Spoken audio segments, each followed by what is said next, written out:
flowers and the trees till you're up to your knees in love. There's a tree house in the meadow below the mountain peak, the perfect place for lovers when they play hide and seek. There's a covered bridge at Cripple Creek where the horses always stop. Between the tree house and the covered bridge, that's how Mom and Pop are making love in the country where skies are blue. All you'll be dreaming of are the birds and the bees and the flowers and the trees till you're up to your knees in love. There are roses on the trellis and the scent of new mown hay. The clinging vine is jealous on the fence across the way. There's a great big yellow moon above and a breeze to sing a song. Between the roses and the yellow, a fella can't go wrong if he makes love in the country where skies are blue. All you'll be dreaming of are the birds and the bees and the flowers and the trees till you're up to your knees in love.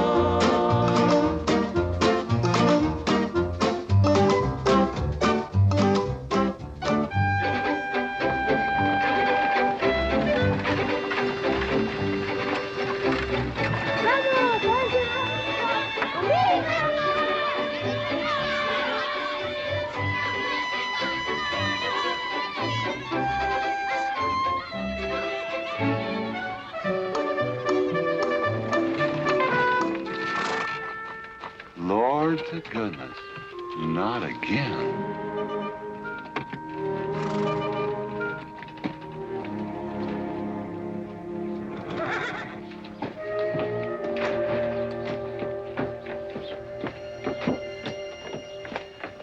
Howdy, Drago. Morning, Curly. Makes 7 times this month he come home swoggles. 6. 7? 6. Once was his birthday. That don't count. Give me my bucket whip. Didn't have anything for breakfast but 2 raw eggs and a mug of honey. No. Curly, Yes, boss. don't say it's a fine morning or I'll shoot you. Get out of here, Bunyan. Good morning. Morning. Carlos, what are you doing up there? I hope I get it this time, Mr. McLINTOCK. My brothers, they got the big hats already.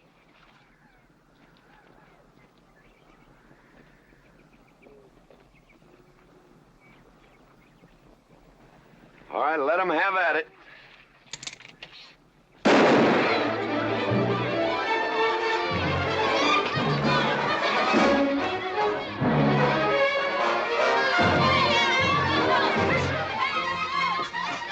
Get over it. Did you let me drive? You promised me you would sometime. No, yeah. Boss, you better watch that turn onto the road. You're gonna kill both of us one of these days. Thank you, Mr. Boss.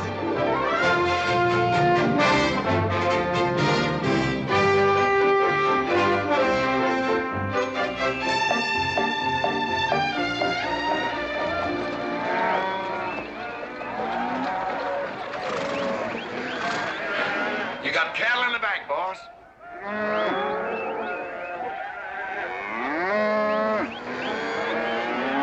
Yeah. Give it up, yeah.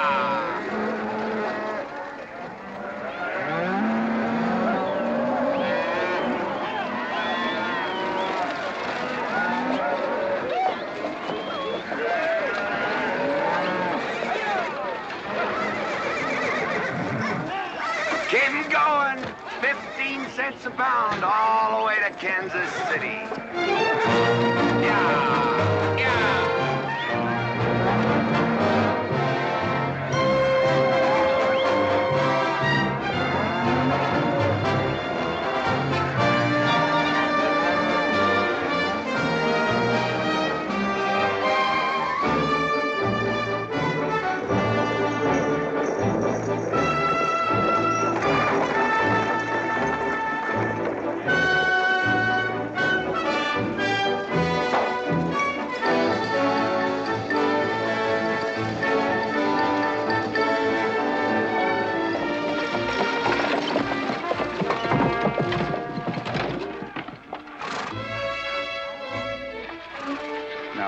There's one old pensioner I wished you'd pass up.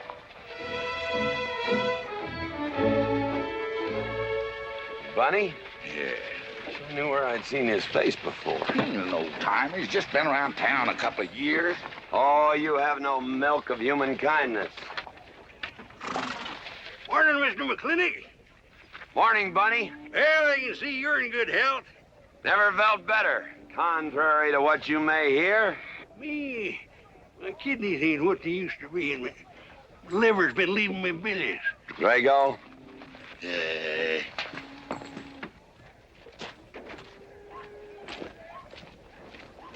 Hello, Ben. Hey, McLintock.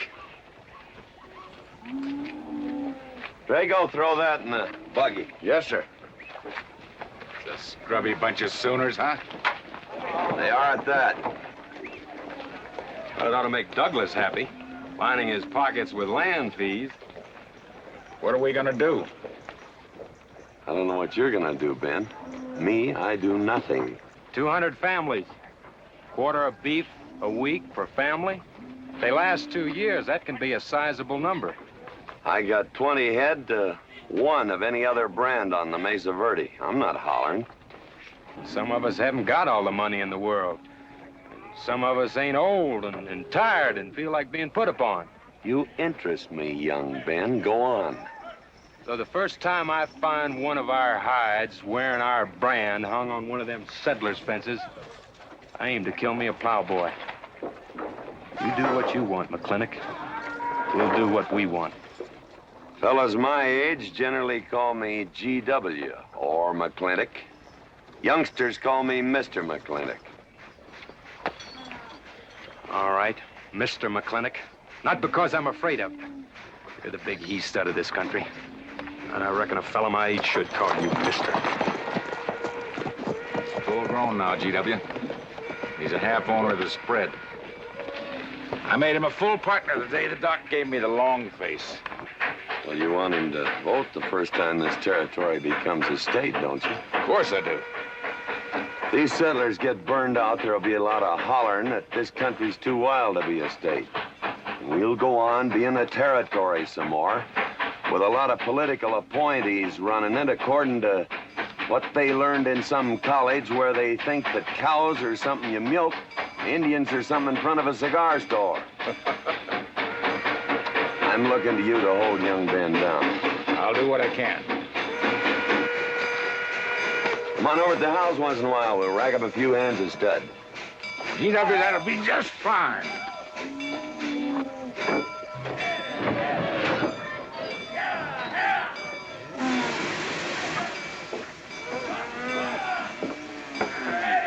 It's a nice morning, ain't it, boss? Everybody's entitled to their own opinion. Like that again, eh? Here's something that'll cheer you up. About 1,000 head. I figure they'll bring about 1,250. They're not as fat as I'd like to ship. They all off the North Range? Yes, sir. Settlers. Every one of them with a plow and a Bible. Not the slightest idea what the range is for. Drago! Drag out that hog leg. Yes, sir. Give me some attention. Yeah! People, people, people, people.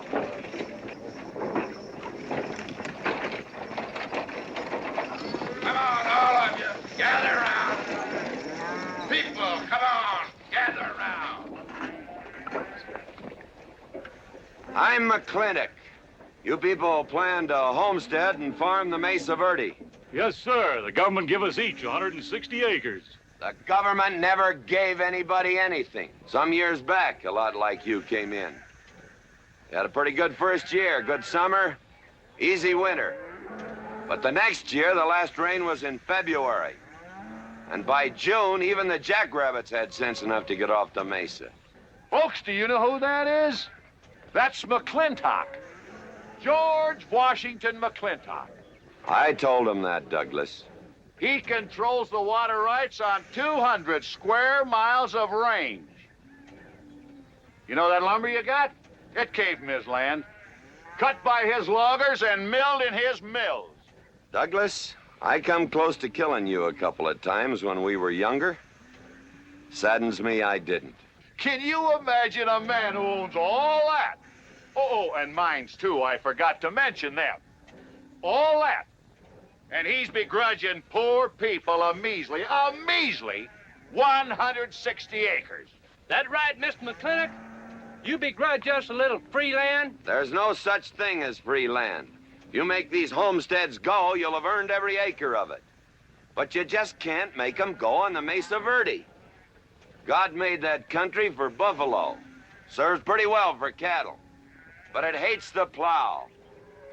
And even the government should know that you can't farm 6,000 feet above sea level. Any trouble, Mr. McLintock? No trouble, Jeff.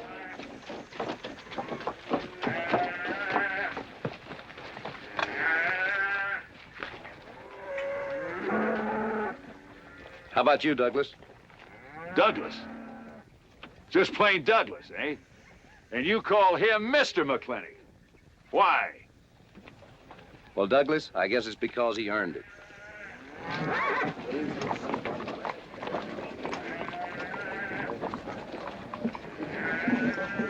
Mr. McLintock? Yeah? I'm a good hand with cattle, Mr. McLintock. I'd like a job. Well, you look strong enough. You come in with those Sooners? Well, yes, sir, but we don't have a homestead. Can't use you.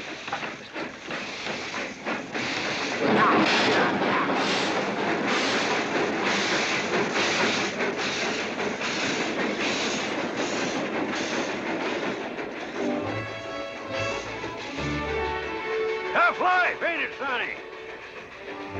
Hell, ain't much future in being a farmer around these parts.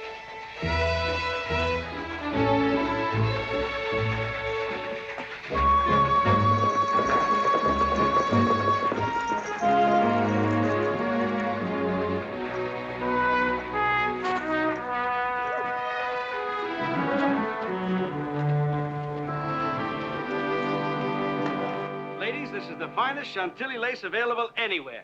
Chantilly, Mr. Birnbaum. Well, believe me, it's the best. Oh, excuse me, please. Look around. Take your time. Drago, I got 1,000 Havana cigars and 12 of those hats for you over there. Them 12 big hats ain't gonna last long the way some folks have been dipping into that red eye these days. Uh-oh. Good morning, G.W. Good morning. I stole some stick candy. Please, help yourself. Come on in. Davy, you can forget about saddling up the horse. Come in here. Problem? Yes. Well, if I were blacks, I'd move Queen's Bishop to King 4. Yeah, you might be right. You know, I was just starting to work this out when the letter came. Letter? It was... What happened? Don't you want it? Morning, Mr. McLintock. Morning, Davy. You being here saved me a trip. Oh, that hat and suit of clothes you picked out for my birthday? Well, instead of this cowboy hat, I'd like to have this one.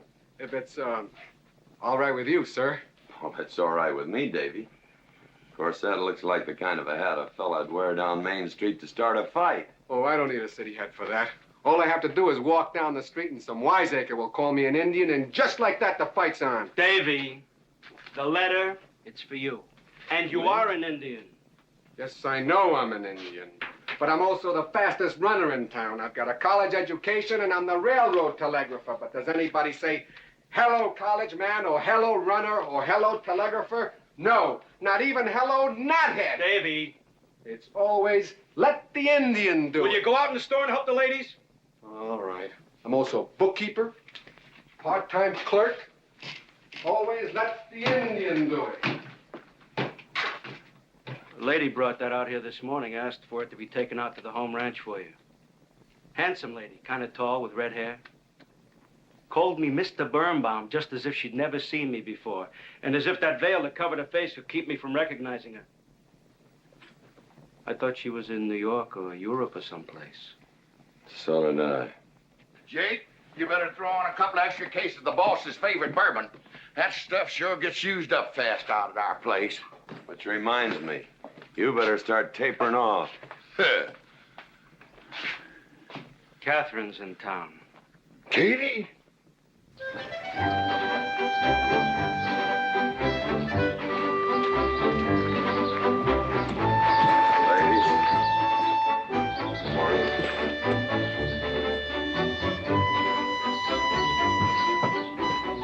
Mr. Clifford. Morning, Morning, Mr. McLINTOCK. gentlemen.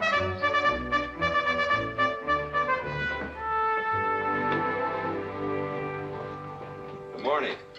Hello, Mr. Mac. darling. Pomeroy, Morning, GW. what are you doing in here? Why aren't you out at the desk? Helping out the bartender. Yeah, I see a busy day.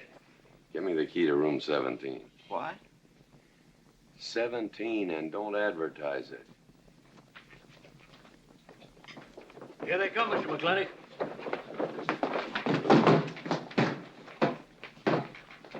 Set 'em up. Beer, whiskey. Day off? Off day. Wonder what he's so preoccupied about. Haven't you heard? No, what? Katie's back in town. Katie? Yes, dear. The social arbiter. Well, hi, Sonny. Good morning. Oh, He sure is a quiet one. Mr. McLINTOck, I don't want to bother you. I'm sorry, boy. I told you, no job.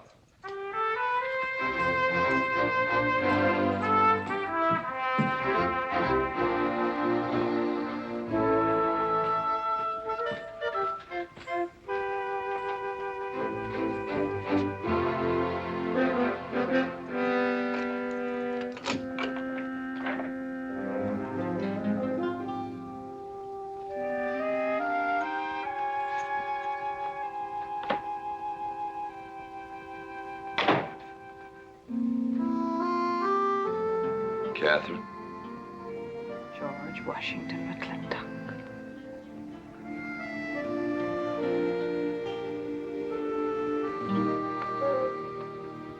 I thought you'd want this.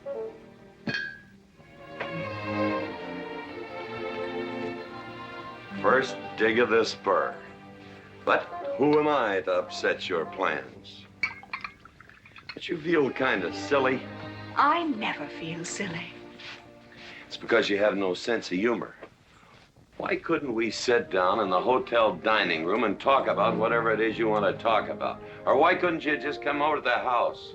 And have everybody know that we're meeting. Everybody knows, and what's the difference? We're married. That is something I should like to change.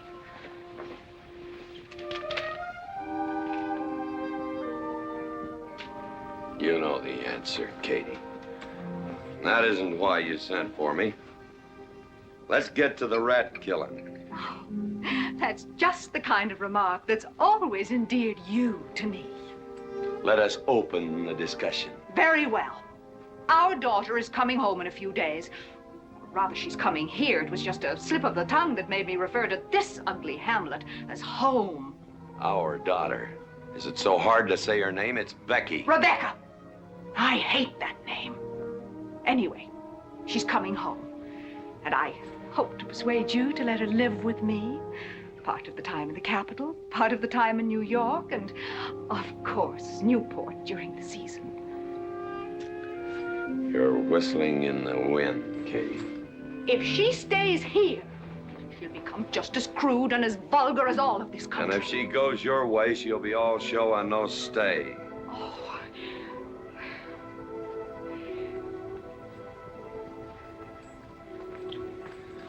No go, Kate. I hate you. Oh, how I hate you. Half the people in the world are women. Why does it have to be you that stirs me? Animal. That's the story. I saw your picture in the paper at the governor's ball. You were dancing with the governor. At least he's a gentleman. I doubt that. You have to be a man first before you're a gentleman. He misses on both counts.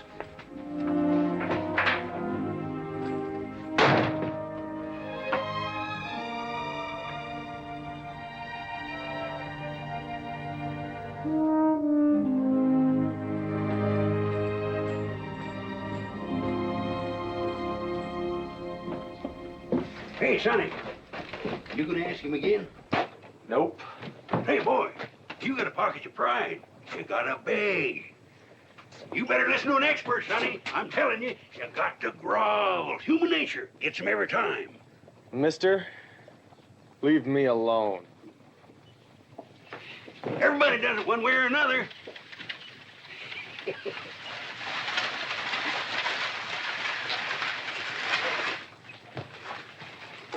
About that job, Mr. McLintock. I already told you, son, I've got no need for farmers or use for them. Just 1 minute, Mr. McLintock. My father died last month. That's how come we lost our homestead. I've got a mother and a little sister to feed. I need that job badly. What's your name? Devlin Warren. Well, you got a job, son. See my home ranch foreman. He's over at the corral.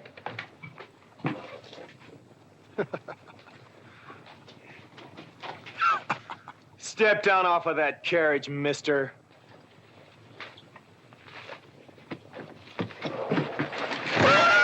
Hold that hog leg.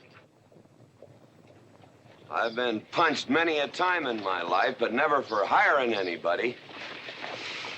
I don't know what to say. Never begged before. Turn my stomach.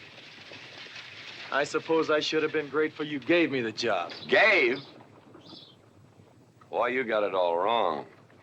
I don't give jobs, I hire men. You intend to give this man a full day's work, don't you, boy? You mean you're still hiring me, Mr. McLintock? Well, yes, sir. I mean, I'll certainly deliver a fair day's work. For that, I'll pay you a fair day's wage.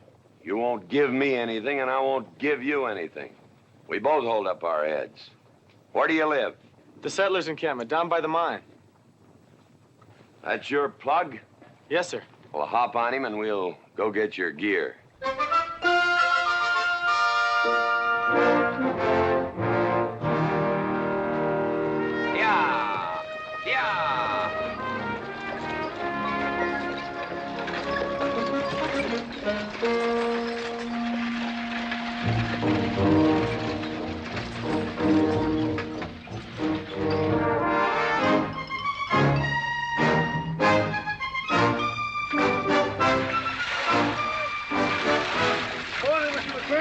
Morning, Mr. Poor Boy.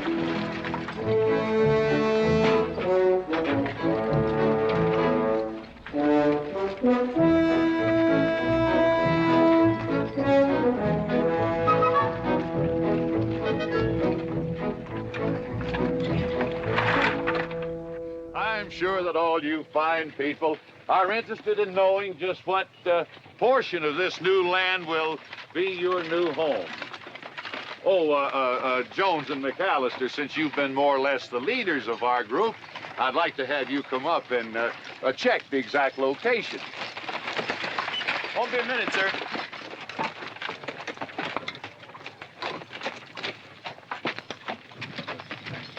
Go after that boy and give him $30. Tell him McLintock pays these riders a month in advance. From the looks of things, they could sure use it, too. Oh, Mom? It's Mr. Drago. More. Well, and what do we owe this visit from the cattle baron? I've got a touch of hangover, bureaucrat. Don't push me. Oh, backman!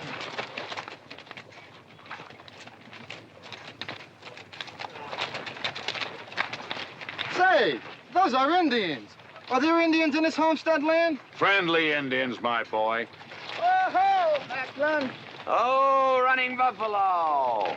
Oh, Macklin! Long time we don't get drunk together. And it's gonna be a lot longer time, because it's against the law and you're with the sheriff. And if I got my hands full, they came into town to meet the train. The old Indian chiefs are coming home. I heard they'd been pardoned. They don't know when it's arriving, this week, next week, or next month. So in the meantime, I've got to do something with them. Could I cut out a couple of head of your steers to feed them? Otherwise, some of these settlers' milk cows are going to disappear. That's right, Macklin. Cut out whatever you need. Sheriff, are you going to camp these savages with all these settlers? You're asking for trouble. Mr. Douglas, I already have plenty of trouble. Please stay off my back. Running Buffalo, bring your people over to the clay slide. Go. Hello, Mr. Macklin. Tiny Mouse, it's nice to see you. You wouldn't believe it now, but 20 years ago, she was a mighty handsome maid. 20 years ago, you thought so too, Mr. Douglas.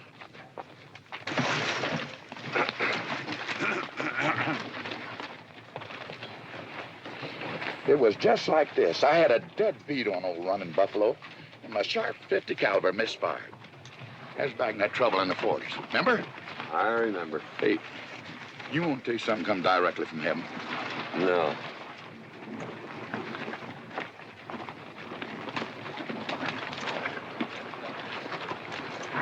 Where'd you get this? That boy's mama baked them. You thinking the same thing I am? She's a widow woman, boss, and she's got a long, hard road home. Hire her.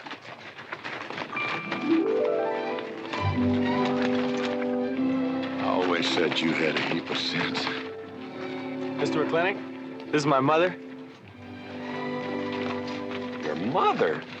And my sister. Pleased to meet you, Mr. McLINTOCK. Ma'am, this here's my boss, and he has a few choice words to say about your biscuits. Yes, Mr. McLINTOCK? Well, they're great.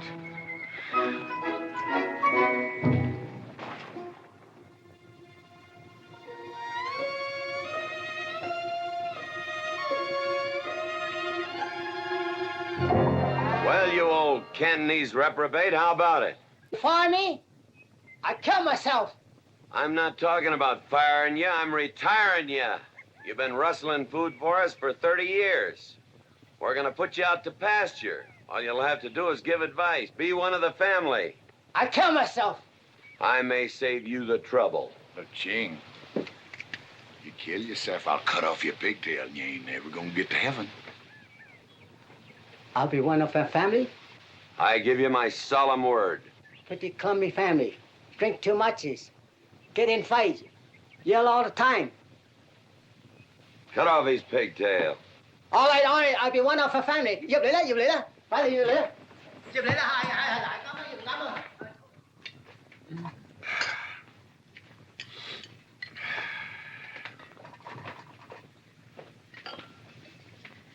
I hope everything is satisfactory. This is such a big house, it'll take me a while to get used to things. Now, please don't hesitate to tell me if anything is wrong. No bird's nest soup.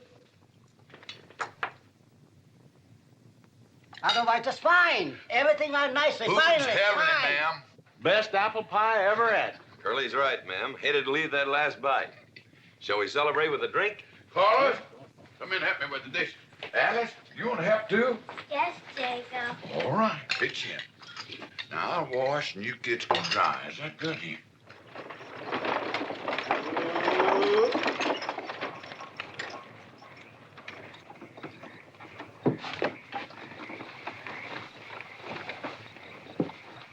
Don't seem possible one woman could use all them clothes.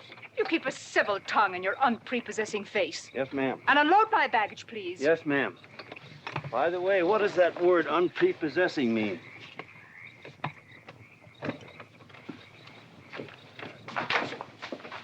Miss McLINTOCK. Oh, hello, Carlos.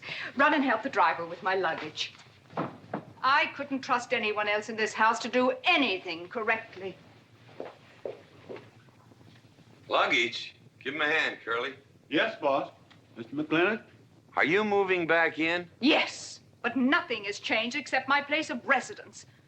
And I'd be willing to put up with savages rather than be denied the company of my daughter. And I'm proving that by moving in here. Mr. McClintock, since it's my first day, would you excuse me if I, Go ahead. Oh, Catherine, this is Dev Warren. He joined the outfit today. Please, ma'am. Thank you. Well, how refreshing. A polite young man here. Where did he come from? He's a farmer. A farmer? Well, I'll be doggone. Kate, welcome home. What on earth are you doing in that idiotic-looking outfit? And don't you dare call me Kate. That's my butling suit. I'm butling for the boss. And I'm sorry, Catherine. That Kate kind of slipped out from the times I remembered you as being nice people.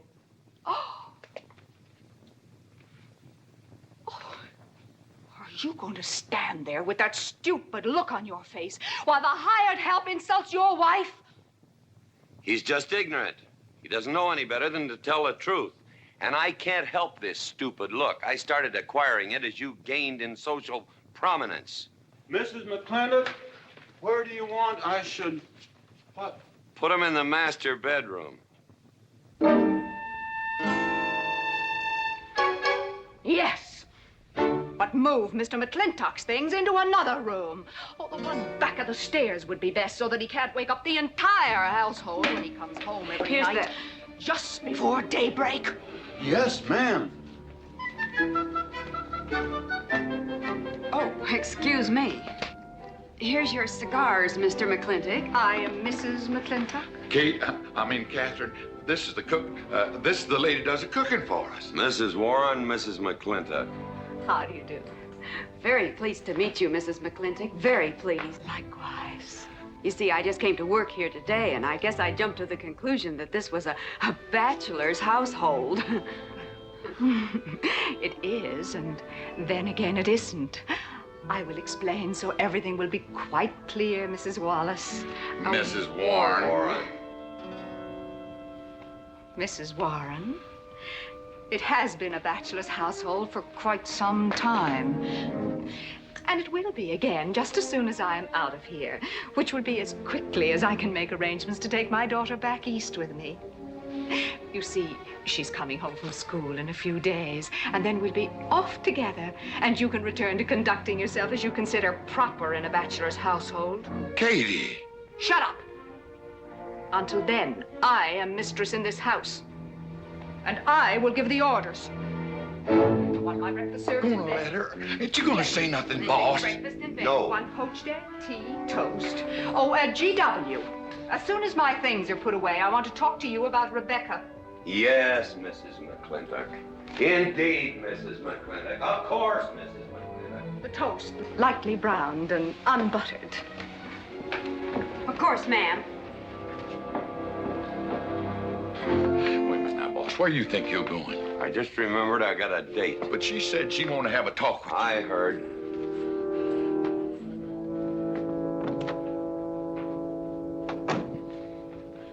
Good evening, Lem. Good evening, Mr. Mack. Yep. Say, Mr. Mack, what does unprepossessing mean? I was called that once, Lem. Looked it up in the dictionary. It's best you don't know what it means. Uh-huh. Thank you. You're up.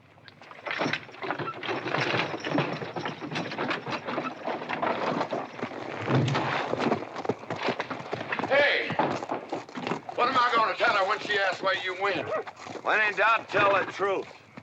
She wouldn't expect that from you anyway. Where's Mr. McLintock going? There he goes, burning his last bridge. You see a yellow streak about a foot wide running up down his backbone. Well, Mr. McLintock? He ain't afraid of nothing. I once thought that.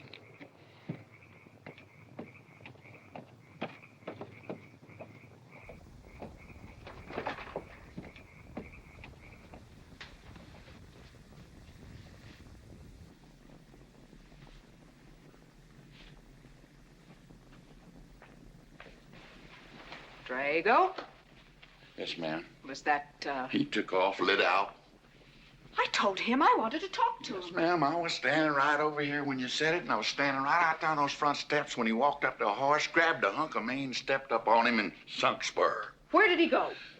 Last time I saw him, he's going east. But you know him, he's liable to go north, south, or west. Get me a carriage. Yes, ma'am, but But what? maybe you shouldn't follow him into maybe where he's going into.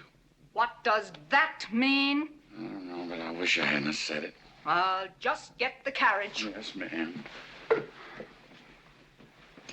What happened? Get the Bruce. Baruch? Hitch it up. She wants to go to town. But Mr. McLintock never said anything to me about it. Look, young fella, I'm the ramrod around this place, and you better start giving me a yes, sir. You're gonna get the roof of this house pulled down on your head. Yes, sir.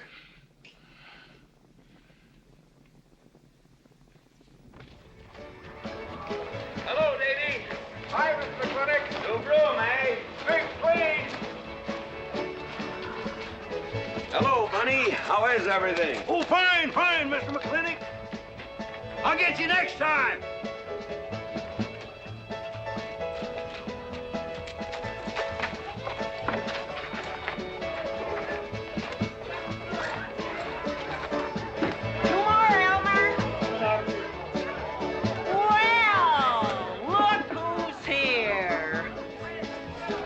Big Mac. Same as usual? Ladies. Evening, GW. Jake? Wrong move. What? Chest problem. Queen's in danger.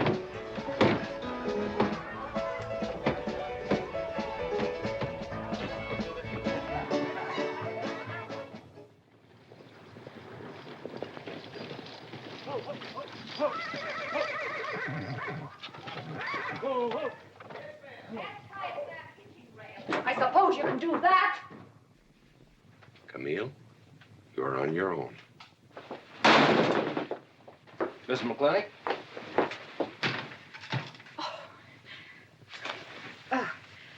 I'm Camille. Camille Reedbottom. I'm learning the game of chess. Thought it would give me something to pass the time. See, I have nothing to do all day long, and I just remembered something.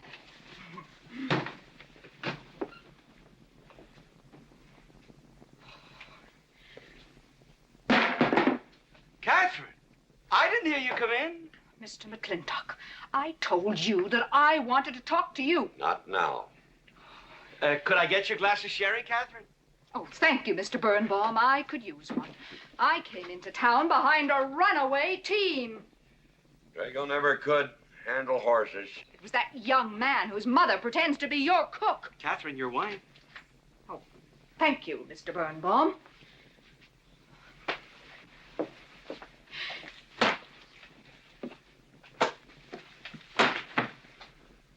Now, Mr. McLINTOCK, we have an awful lot to talk over. First thing I learned about Indian fighting was to wait for daylight. What has our conversation got to do with Indian fighting? Indian fighting is good experience for our kind of conversations. Oh. It'll wait, Catherine. Evening, Sheriff. Mr. McLintock, we had quite a ride out here. Oh, I finally got that team settled down. It's your move. No, it's your move. I just castled. Oh. Now, look here. You're not going to sit here all night long and play chess when the matter of our daughter remains unsettled. I am going to remain here and play chess, and the matter of our daughter is settled. She stays. Oh, such stubbornness. Catherine, your hair. Oh, it is a mess after that awful ride. No. It's just that I haven't seen you for a long time. And it seems to me the last time I saw you, your hair was a little darker, no?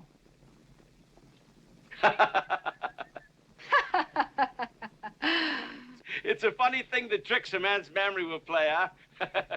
Mr. Birnbaum, I think that you've completely lost your mind. You have done something to your hair. I have not. If I had, it'd be none of your business. I'm certainly not going to put myself in the place of those blondine trollops that you seem to prefer. Take it. Huh? Oh. Fill it. Oh.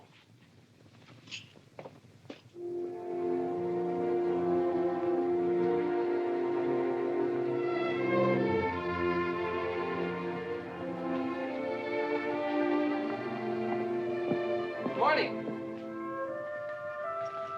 You fellas still at it all night? A McLINTOCK never quits. But a Birnbaum has to. Besides, the game is over. You got me. Oh, no, Mr. Birnbaum. You still got a good game. Oh, you play chess. Please, take 'em.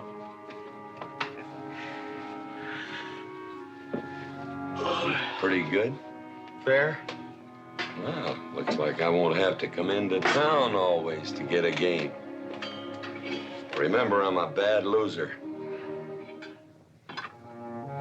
It's your move. Yes, sir.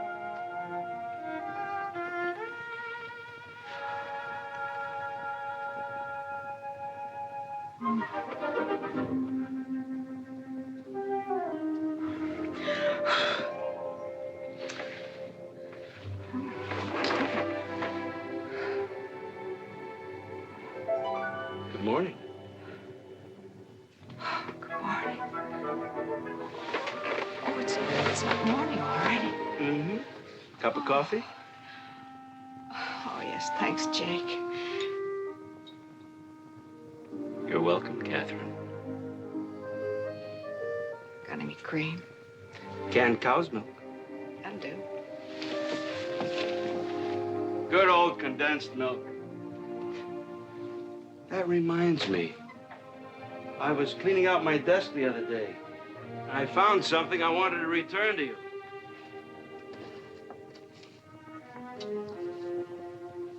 Here it is.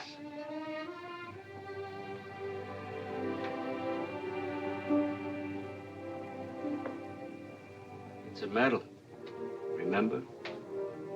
From the President of the United States of America to First Sergeant Michael Patrick Gilhooly for bravery above and beyond the call of duty. It's your papa. Reminds me of the first time I ever saw you. It was over 17 years ago. You walked into my store, not much bigger than the bundle you were carrying. And in the bundle was the most beautiful baby I ever saw. And was she hungry? You walked all the way from Superstition Creek just to trade me that medal for a case of canned milk. GW was off somewhere as usual, fighting Indians. Sheriff! Sheriff Lord! Well, have you seen the sheriff? Kind of early for him. To try his house? Why didn't I think of that? Looks like Birnbaum's is open. Maybe somebody in here knows. So there you are, Sheriff. I told you you were headed for trouble. Trouble? I want to know by whose authority you let those Indians stay in town. Those savages are wards of the government, and I am the representative of I that told Sheriff Lord that he could put him up down by the clay side. Because the town's named after him, he thinks he owns it. Well, you check the books in the recorder's office, and you'll find I do own a fair piece of it. Agard, if you knew anything about Indians, you'd know that they're doing their level best to put up with our so-called benevolent patronage, in spite of the nincompoops that have been put in charge of it. Those Indians need my permission to leave the reservation. Those chiefs have been giving orders all their lives. It's pretty hard for them to understand that they have to hold up their hand like a schoolboy in a classroom. The law is very clear. I told you you'd get no satisfaction from these people. Well, we'll get the girl back. Girl? The girl the Indians kidnapped. But don't worry. I armed the settlers and set them to rounding up those red devils. What is this about a girl? Millie Jones, one of the settlers' daughters. The Indians kidnapped her. That's ridiculous. And you turned loose a lot of farmers with shotguns? I certainly did. You're insane. Let's go, Sheriff. Mr. Douglas, Oh, Miss McLintock. much as I hate to agree with GW about anything, you haven't changed a bit. You're still an hysterical fool.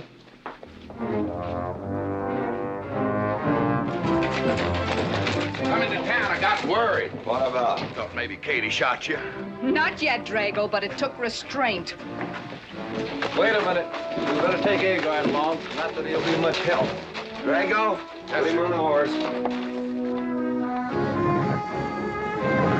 Just a minute. Well,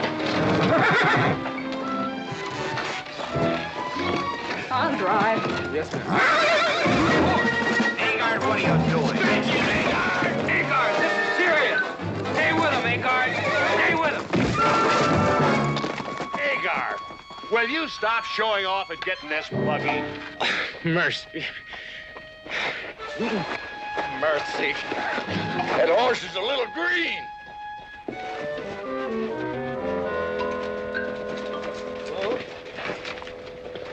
Let's go. yeah.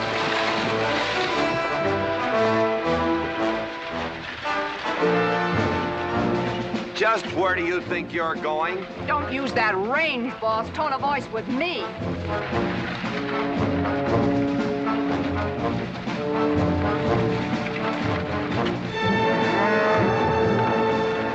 Carter! We're headed for Mr. Poor Boy's mine. Mount up some riders. Right, boss. You heard the man. I don't like it, Mr. McLintock. I don't like it one bit. What don't you like? They're planning to hang an Indian.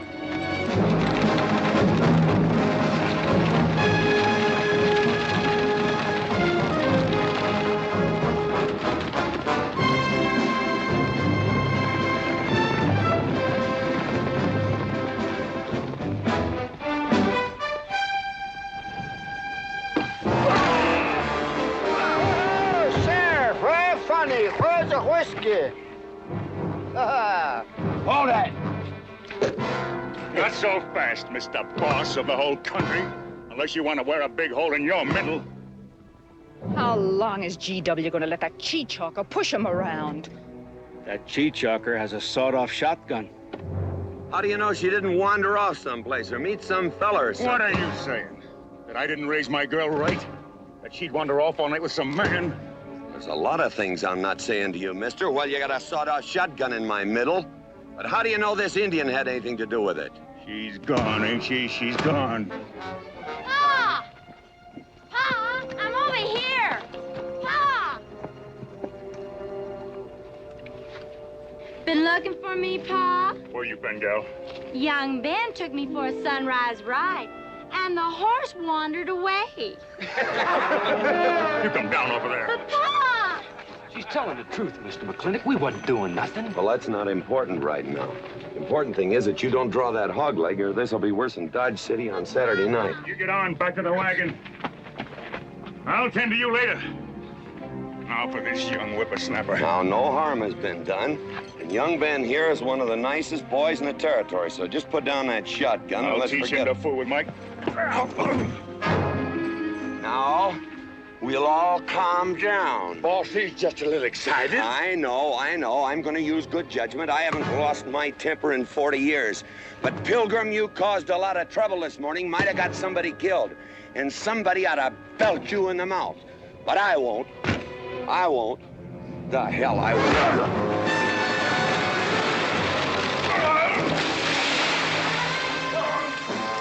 McLINTOCK Rider!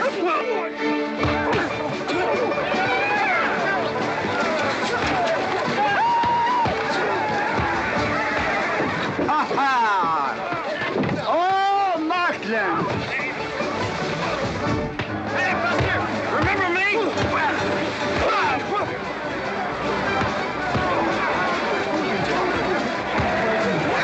Hello, sir. Nice party.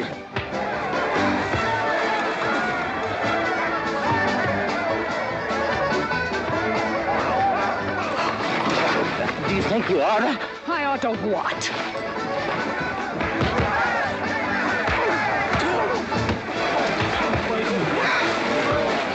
Why, you...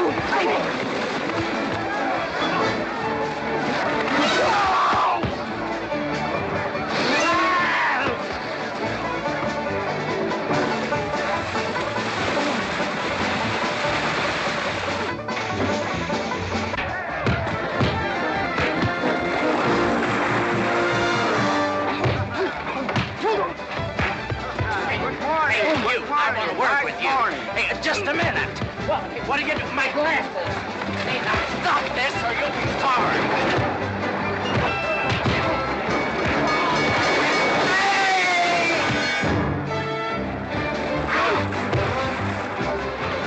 Stay out of this, Jake. It's everybody's war.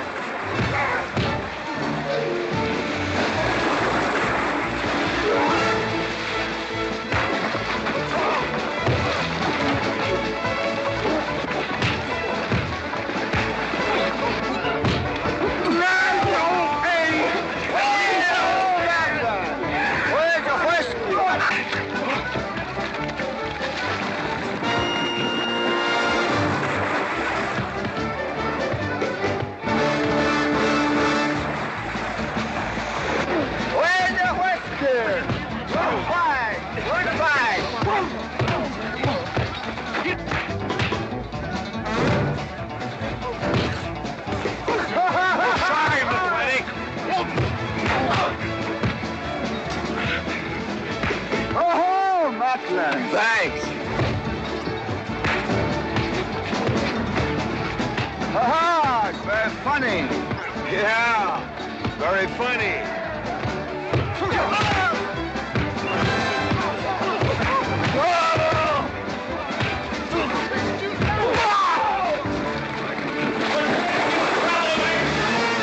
Guys, Mr. Douglas, I'm sorry.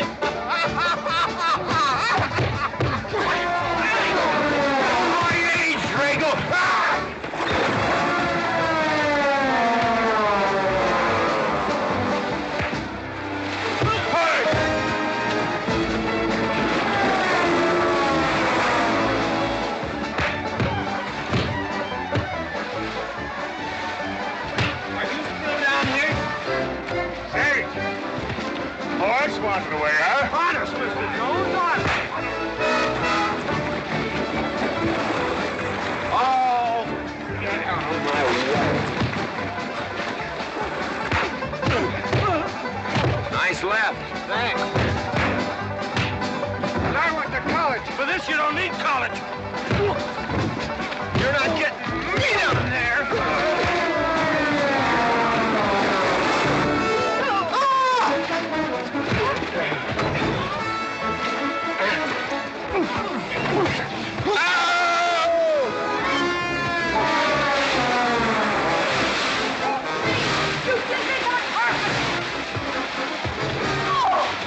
McLINTOck, you big... Good morning to you, Mrs. McLINTOck. Buddy, you big... Yowie!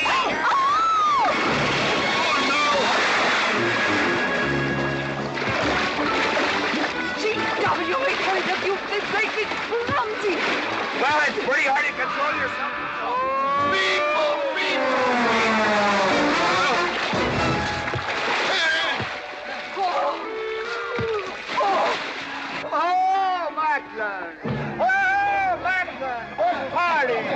But no whiskey.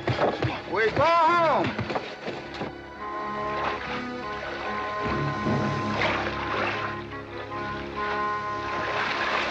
You and your friends! Well, we at least saved your half.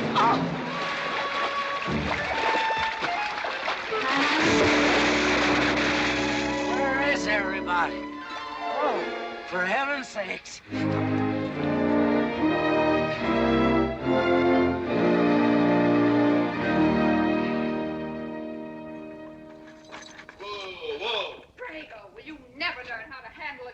Yes, ma'am, I'll sure try. I'll tell you that now. Try me family. You want to lose your pigtail? I lose face. Lousy lot of tips. You want to lose more than that? Kate, Yes? we could be a big help to one another.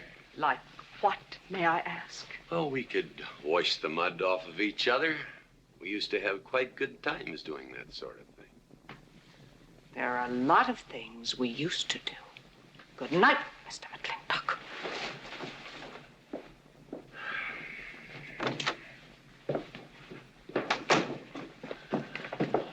Any luck? What are you talking about? I mean, divorce. She still want it? Yeah. You know something? Women are funny. She fought like a wildcat on your side out there this afternoon. Come home, she slams the door in your face. That divorce business, is that what you get when you pay a woman not to live with you? That's about it. Some women I've known it'd be worth it. You know, if we had any moral character, we wouldn't be standing here covered with mud drinking when we should be washing. G.W. Drago.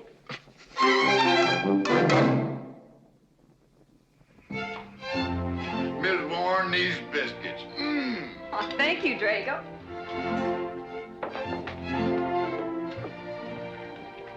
Good morning, Mrs. Warren. Good morning, Mr. McLINTOck. Breakfast for the boss? If that's the way you want it, Mr. McLINTOck.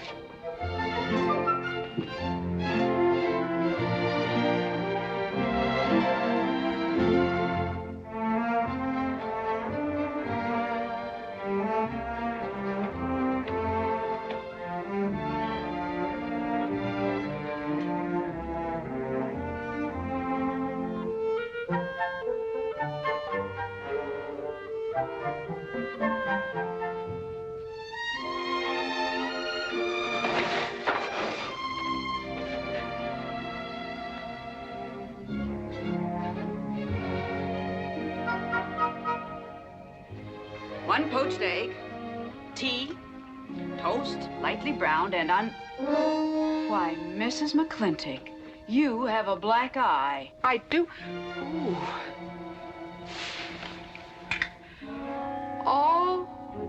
Oh, and Becky's coming home today. And that's not all. There's a little something we'd better get settled. There are no men listening now, so we can be ourselves. Oh, sure, I let you get away with all that guff the other night. But now that we're alone... When I want the opinion of the hired help, I'll ask for it. You know, you could wind up with 2 black eyes. What? Oh, I realize you had to put on that big act. We always have to just before we get ready to forgive them. Generally for something they haven't done. But you and I both know that's just to keep them from getting the idea they run things. McLINTOCK give you that black eye? No. Nobody gave it to me. I won it.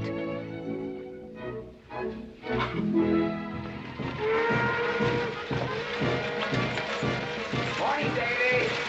Morning, Mrs. Beach. Mr. Beach.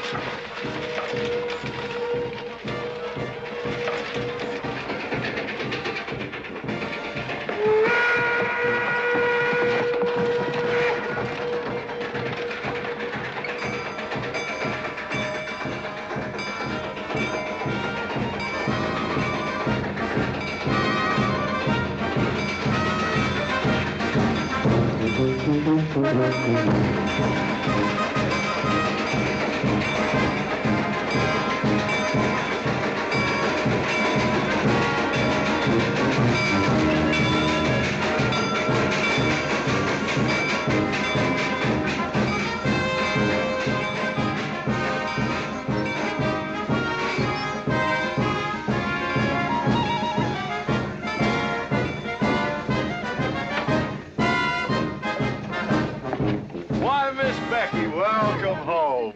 Hi, Dad. My boy! Good to see you again. Daddy! Well, Daddy! Oh.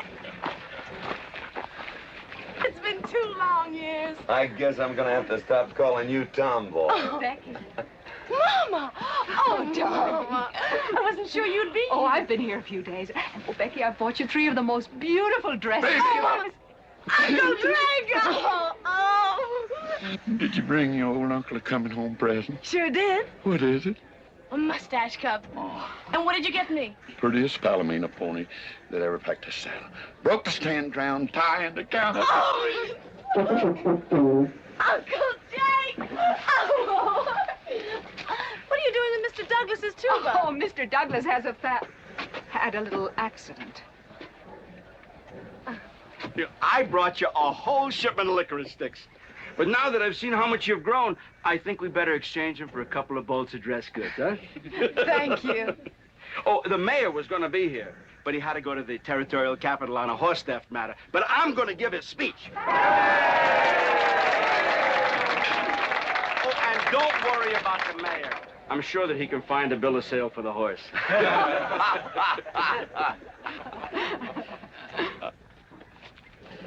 Ladies and gentlemen, we are here to welcome the fairest... What am I doing?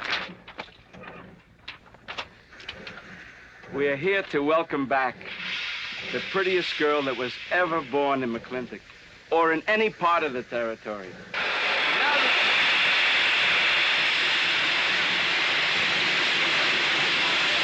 Hey, Davy! Yeah? Got something for you. Guardmaster up the junction told me to let him ride, so I locked him in here. I've had my scalp a long time, and I aim to keep it.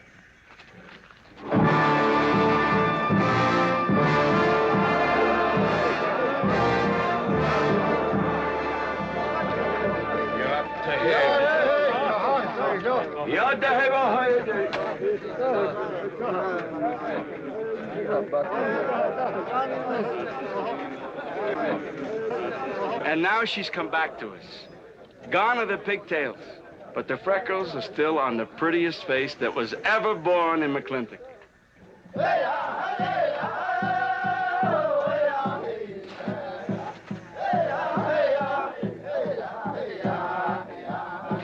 Hey, that's Puma. And it's true. The government did turn them loose. Good old Puma. I'll never forget when he brought G.W. home. Your father had a hole in his chest and 104 fever. Of course, they weren't very mannerly about it. He came past the house at a high lope and threw him on the doorstep. And you do remember them good old days, don't you, Katie?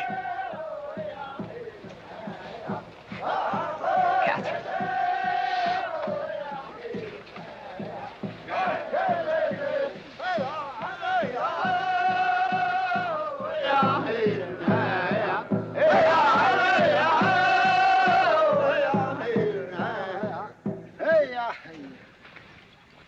Yatta hey, my friends. Yatta hey. Puma, honored enemy. Does big McLINTOCK forget? Also blood brother. No, I'll never forget that. All wound. Does it hurt still? I feel it when it comes on to rain. An inch higher and I wouldn't have had to worry. Our big McLINTOCK, that was remembered fire. We return with news. Our people have more trouble. You see, I learned good English now, big McLINTOCK. Learned in white man's jail. But we would have you talk our cause at government hearing. I understand that Governor Humphreys is going to preside at that meeting. Yes, Puma, I'll translate your wishes. Mr. McLintock, could I impose upon you to use your Comanche to tell these Puma chiefs... is chief of the Comanches, and he speaks English very well. Oh, well, your people will have to follow my instructions to the letter. It is the law of the land... Well, now, just a minute. Well, for heaven's sakes.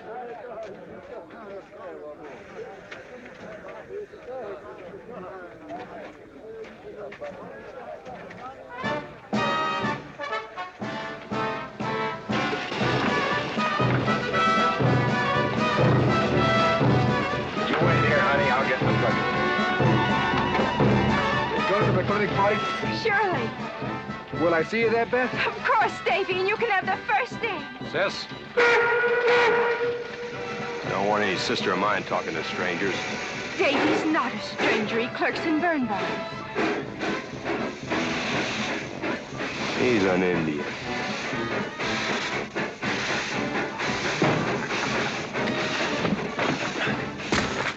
Darn you, Drago! Now look what you've done. Baby, this is Devlin Warren. He works for you, Papa. Dev, this is Miss Becky McLINTOCK. Those are my things. Yes, ma'am. Oh, I don't own you anywhere, Miss Becky. What do you mean? Oh, I mean, you look so much like your mother. Well, even prettier. Oh, Mr. Warren. Mother's much prettier than I am. Many a fight started with words like that. Come on, get in the buggy. Hello, Ching. We got jelly pie for dinner. Oh. I'm not cooking. No, he's not. Junior! Yes, Miss Becky. You remember Junior Douglas, Mama? Oh, of course. How's college? Valedictorian, 95. Oh, congratulations. Oh, Mr. and Mrs. Douglas, we will see you at the party, of course. Oh, delighted. Well, it'll be pretty hard to keep young men away. Yes, sir. Drago? Yes, boss. Baggage all loaded. G.W. You remember young Junior? Oh, yes. Like father, like son. Mr. McLINTOCK, I hope you don't think I'm being presumptuous in asking for the honor of calling on Miss Rebecca. Well, there she is. Ask her yourself. Well, thank you, sir. Ching, now I'm going to get fired. Get up out of here. Thank you, sir. Thank you. How do you know me, Nana? See you at the party, Junior! Yeah. Yeah, what? Like father, like son. What did he mean, Matthew? Come on, Ching. Grab a root and growl. Well,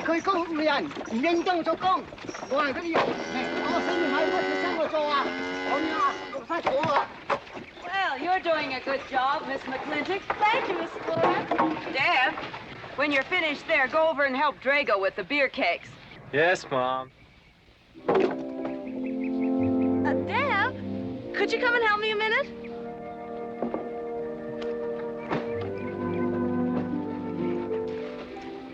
I certainly was surprised to hear you went to college. Why? I don't know. Junior says Purdue's a good college for a backwater place like Indiana. Well, he did indeed. Oh, could you do this? I can't reach it. Why didn't you finish college? Lack of funds. My father got sick, and he had to come out west. So we took out a homestead. You know, your mom's sure cute. It's too bad you didn't inherit her eyes.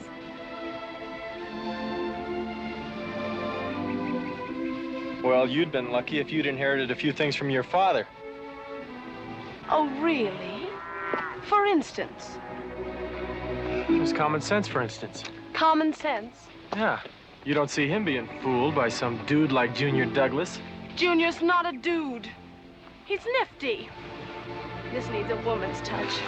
And besides, he got a letter at college. What sport?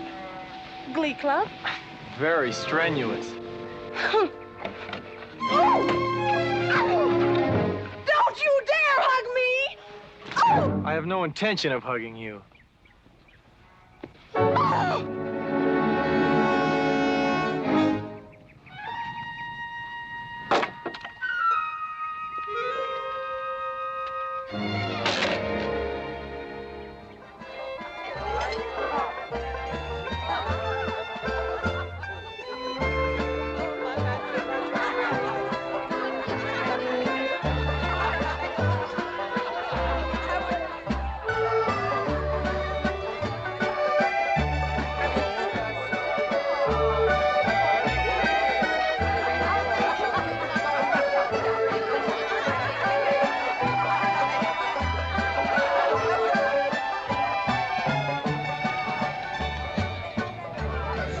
Ladies all look lovely, Catherine. You know, this is a real fine party. Oh, thank you, Ben. Of course, we had to invite everybody. Just everybody. Sorry, GW, but this one's mine. Well, thank you, Mrs. Warren. I guess I'll have to be a good host in my own home. Well, the next one's yours, Mr. McClintock. Thank you.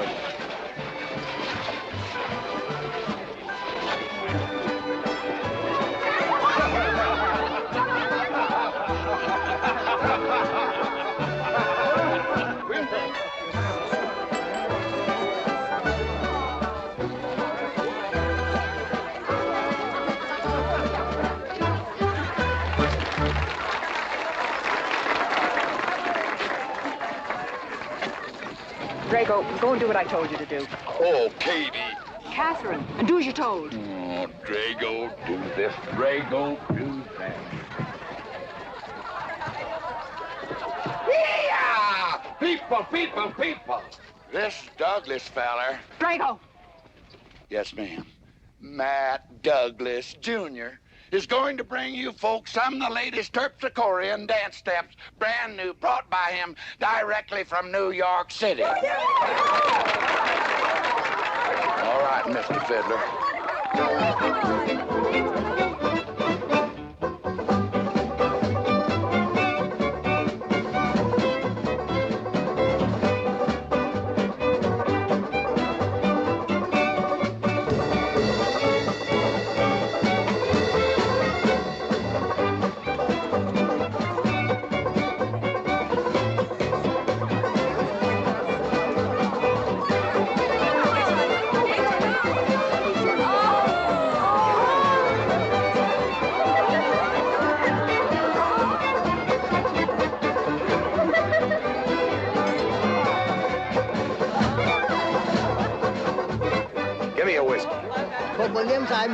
What? Just turned a 10-gallon party, boss. We're running out of whiskey. Well, I can take care of that, Chick.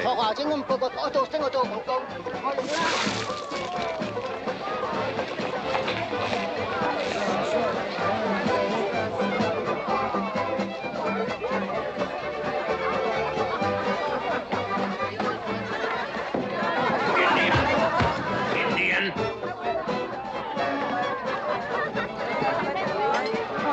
And you still got any ideas about asking my sister to dance? Get up and we can do this all over again. Yes!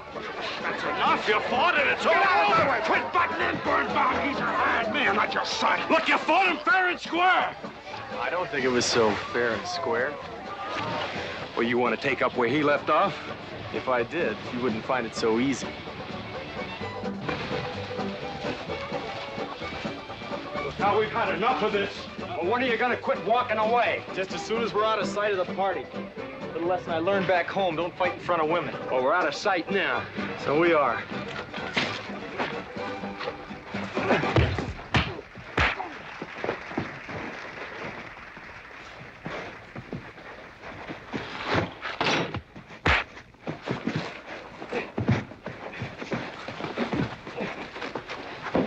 Such vulgarity. Someone should do something about it. You're right. Absolutely right.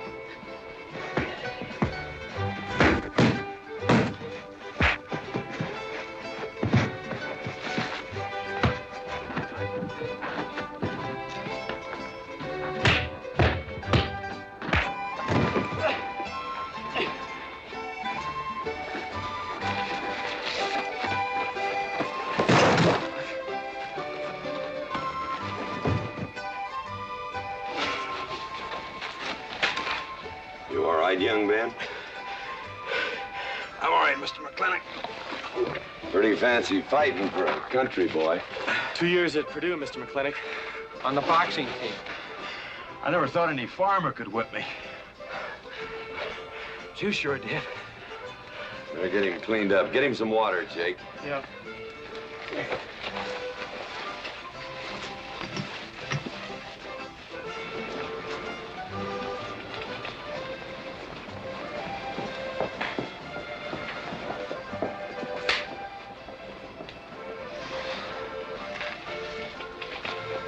Get yourself cleaned up. Go ask that girl for a dance. Who?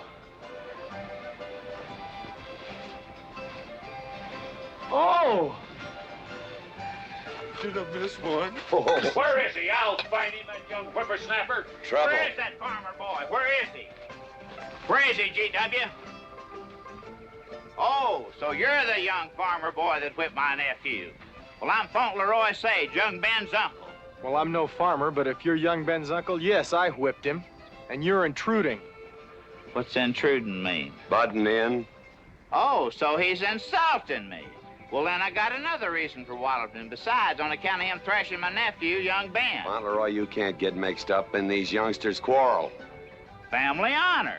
I can't have said a farmer whipped a sage. You're twice his size. Don't let that bother you, Mr. McLintock. Mr. Fauntleroy insists. I'll just have to teach him the same lesson.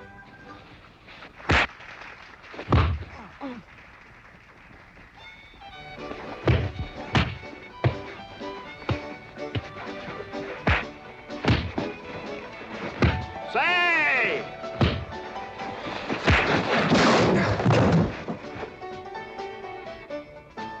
Sorry, young feller. Hate to have to do that, young fella. No hard feelings. Not yet. Not yet what? I mean, that isn't all.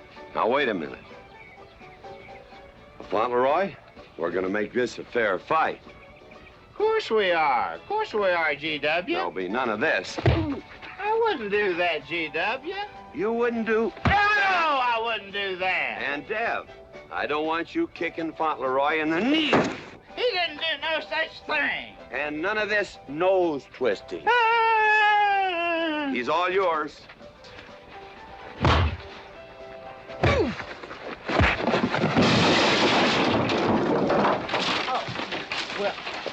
Well, where are my glasses? You all right, young feller? Ouch!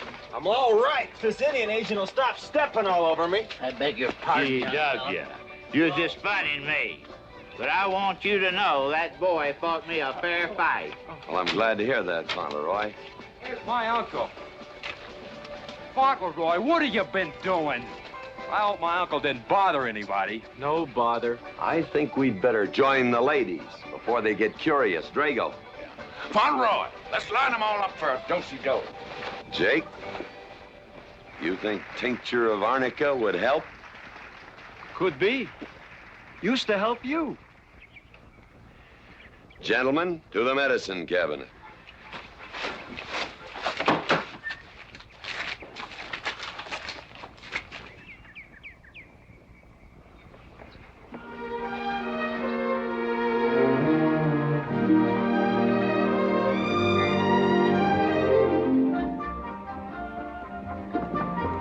Good morning, Drago. Morning, Davy. You seen Daddy? Took over early this morning with a scattergun over his arm. Went hunting.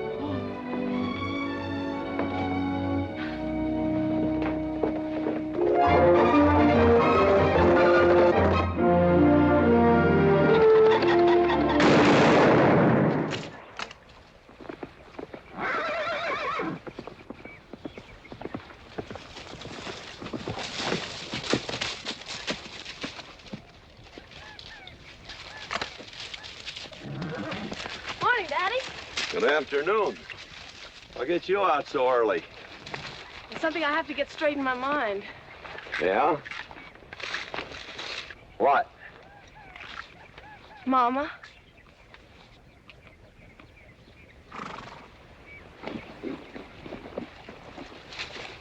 Why'd you and Mama stop living together, Daddy? Why'd you separate? Aren't you going to answer me? No. is sort of my business, I think. I don't. Is it another woman? Usually is. At your age, you always know what's usual. Is it Mrs. Warren? Becky, I don't want to start laying the law down your first day back home. But I'll have no more such talk. First time I ever saw Mrs. Warren was last week. She has a job here at which she's very good. And I hope you'll have the good manners to not pry into other people's business. Your mother's and mine. Pretty good shot, Daddy. Oh, I can understand your trouble. Mama's often so, well, so petulant. Petulant? You learned a lot of words back east, Becky. Wish to God they'd have taught you some meanings. You were only about 6 months old when your mother stayed alone with you in a sod hut under 8 foot of snow, while I moved the herd 300 miles south to try and save it. Saved about half of it. You were a little more than a year old at the time of the great Comanche raids.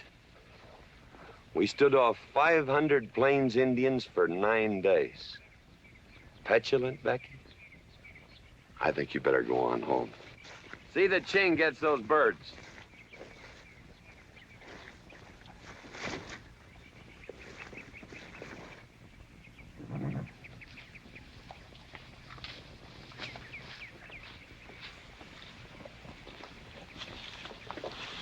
Becky,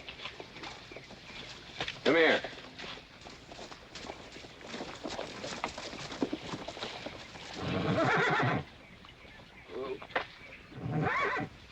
There's something I ought to tell you. Guess now's as good a time as any. You're gonna have every young buck west of the Missouri around here trying to marry you. Mostly because you're a handsome filly. But partly because I own everything in this country from here to there. They'll think you're gonna inherit it. Well, you're not. You're gonna leave most of it to, well, to the nation, really. For a park where no lumberman will cut down all the trees for houses with leaky roofs. Nobody will kill all the beaver for hats for dudes, nor murder the buffalo for robes. What I'm gonna give you is a 500 cow spread on the upper Green River. Now, that may not seem like much. It's more than we had, your mother and I. Some folks are gonna say I'm doing all this so I can sit up in the hereafter and look down on a park named after me. Or that I was disappointed in you. Didn't want you to get all that money. But the real reason, Becky, is because I love you. And I want you and some young man to have what I had. Because all the gold in the United States Treasury and all the harp music in heaven can't equal what happens between a man and a woman with all that growing together. I can't explain it any better than that.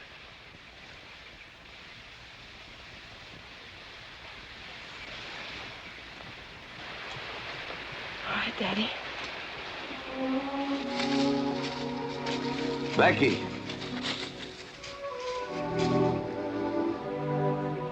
When you're as old as I am, you'll thank me for this. Daddy, I'm full grown. I wasn't worrying about me. I was thinking about you and Mama.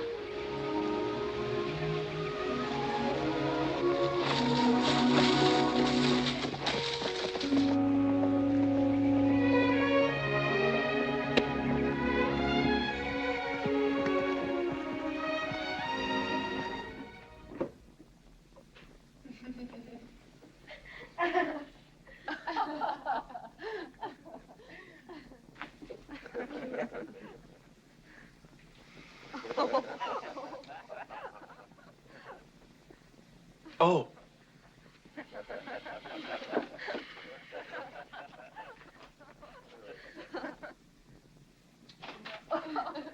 Well, sir, all 3 of them fell right out of the carriage. Well, it's getting rather late, Becky. It's bedtime. Oh, Mother. He brought this. He must have intended to use it. Oh, well. Sing us a song. Well, if you really want me to. Gosh, I haven't played in You quite know just right for me. Sure. It's the rage now. Oh. Oh. Dev, what are you doing? Oh. I just thought I'd get another cigar. Well, you've got one in your mouth and two burning in the tray. Not move. Fellas want me to play all the time. You're cuter than a baby steer, and softer than a mouse's ear. I want the whole wide world to hear. You're just right for me. You're sweeter than... Oh, no, not that rhythm, Junior. Do it the way they do at the plaza. I know the words. Sure, Becky. Will you sing with me? Of course. All right.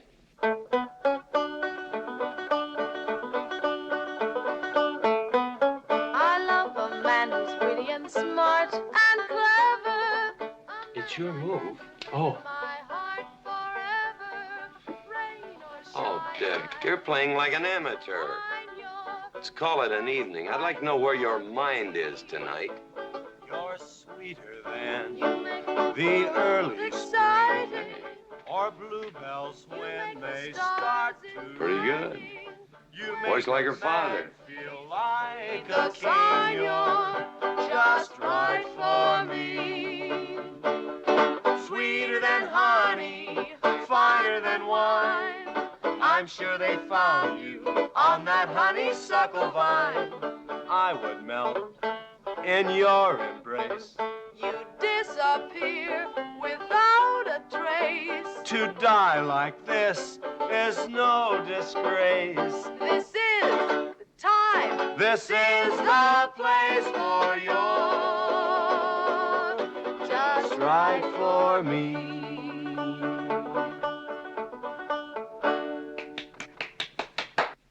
Well, that's so good, I kind of hate to break this up. But if we're going to have that Indian hearing tomorrow morning... Sir, about our conversation earlier this evening, I believe I'd better apologize. Yeah? Yes, sir, I've been thinking it over, and when I called you reactionary, well, that's merely my generation's term for your generation.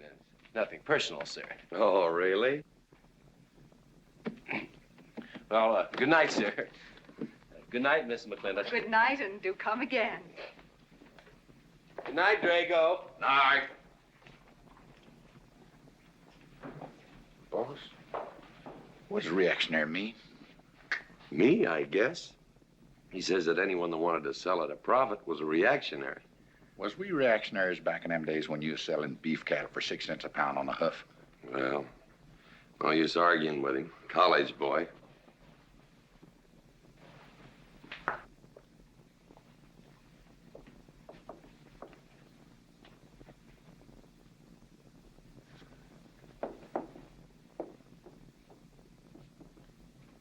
Devlin Warren, if you was my kind of man, you wouldn't let some dude walk off with the prettiest girl west of Denver without putting up some kind of fight. Does it show? Well, what can I do? I'm just one of her father's employees. I'm just a hired hand around here. Every so often, Dev, you spill the strangest ideas. Everybody works for somebody. Me, I work for everybody in these United States that steps into a butcher's shop for a T-bone steak. And you work for me. There's not much difference. Daddy, the most terrible thing just happened. Junior's horse ran away. The one he rented at the livery stable. Tied up a rented horse by the reins. He's probably back in the stall by now. I think we can get Junior something that he can ride. What I'd rather do, Daddy, is drive Junior home in our barouche. It's a lovely evening, and I'm sure Uncle Drago wouldn't mind driving. I would, and I got the kind of manners don't keep me from saying so, just to be polite. I'll drive him home, Mr. McLINTOCK. And you don't have to come, Miss Becky. I'll see that he gets home safely. I can take care of myself. You got yourself a foot, didn't you? Dev, get the carriage. Drago? I'm going with them. Now you got me wrangling dudes.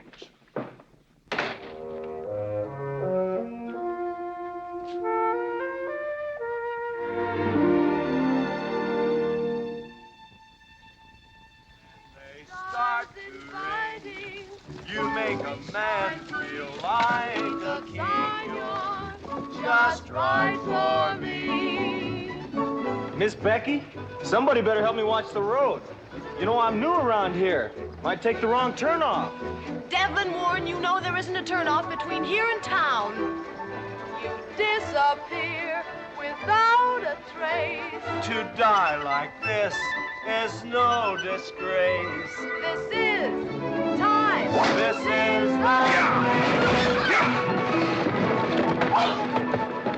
Devlin Warren, what are you trying to do? Kill us? Rather have your friend drive? Yeah!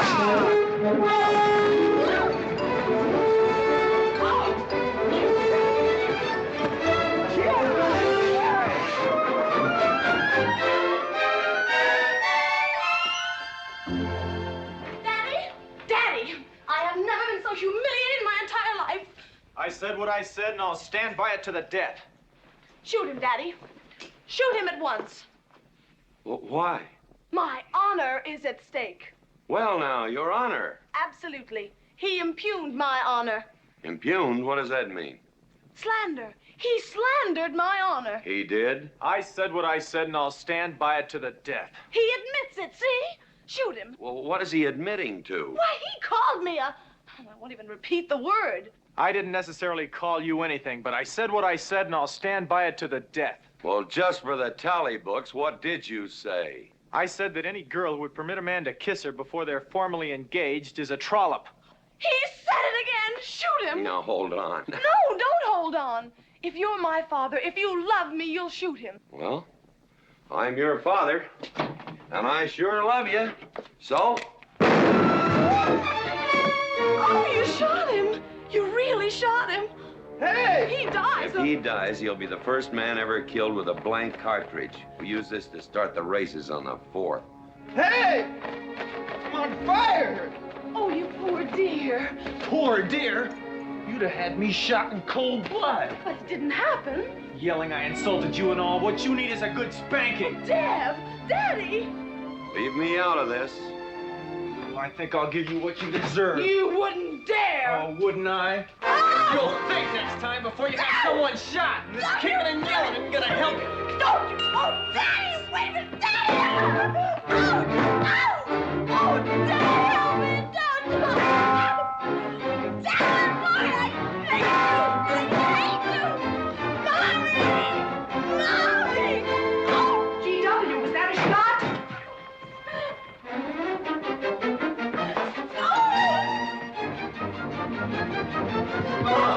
Vicky, what happened? He spanked me!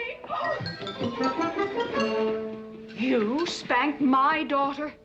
Dev. You mean you stood there while that brute beat our daughter?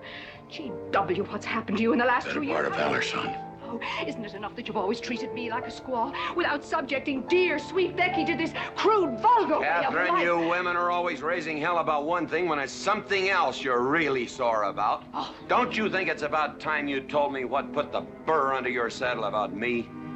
I don't intend to stand here and hold a midnight conversation with an intoxicated man.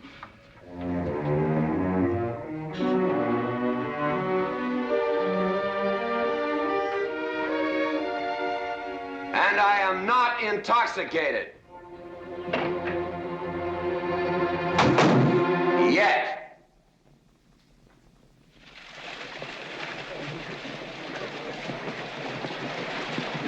Hello, Governor! Hello, Governor!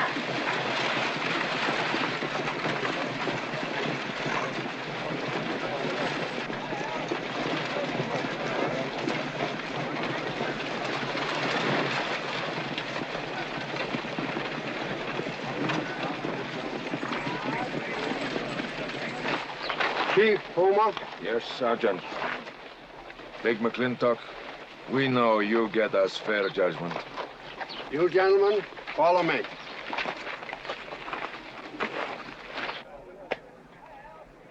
Well, Jake?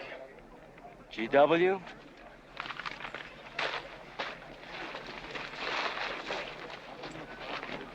Well, GW, it's been a long time. Not long enough. Cuthbert. Your husband is a rude man. Yes, Cuthbert, I know.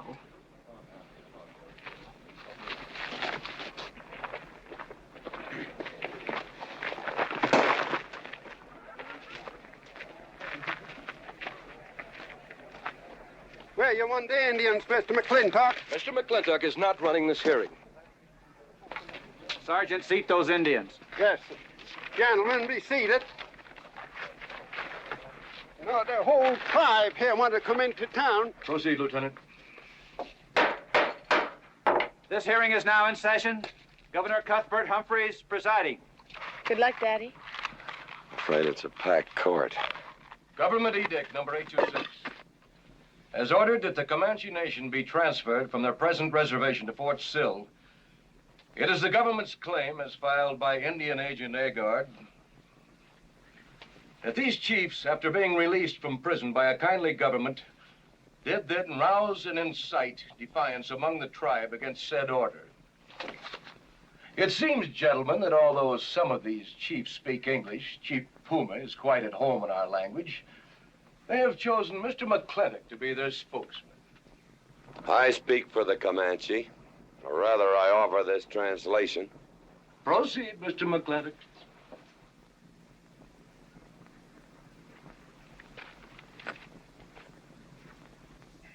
The Comanche say, we are an old people and a proud people. When the white man first came among us, we were as many as the grass is of the prairie. Now we are few, but we are still proud. For if a man loses pride in manhood, he is nothing. You tell us now that if we will let you send us away to this place called Fort Sill, you will feed us and care for us. Let us tell you this. It is a Comanche law that no chief ever eats unless first he sees that the pots are full of meat in the lodges of the widows and orphans. It is the Comanche way of life. This that the white man calls charity is a fine thing for widows and orphans, but no warrior can accept it. For if he does, he is no longer a man, and when he is no longer a man, he is nothing, and better off dead. You say to the Comanche, you are widows and orphans. You are not men. And we, the Comanche, say we would rather be dead. It will not be a remembered fight when you kill us, because we are few now and have few weapons. But we will fight, and we will die Comanche. Thank you, Big McLINTOck. Am I to gather that Comanche defy the government of the United States? Yes, you may gather that the Comanche defy the United States government, or at least this commission. Gentlemen.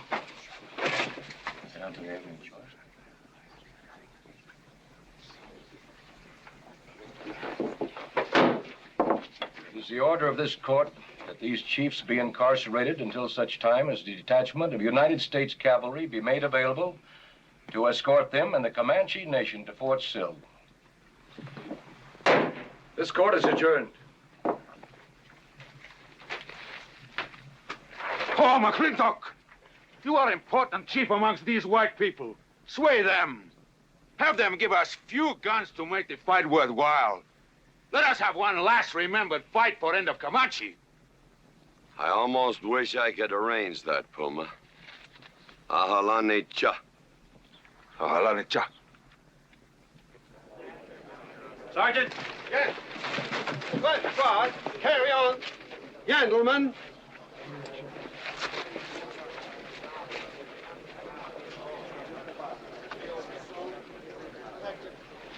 It's sad, these changing times. It isn't the times that are changing, Mama.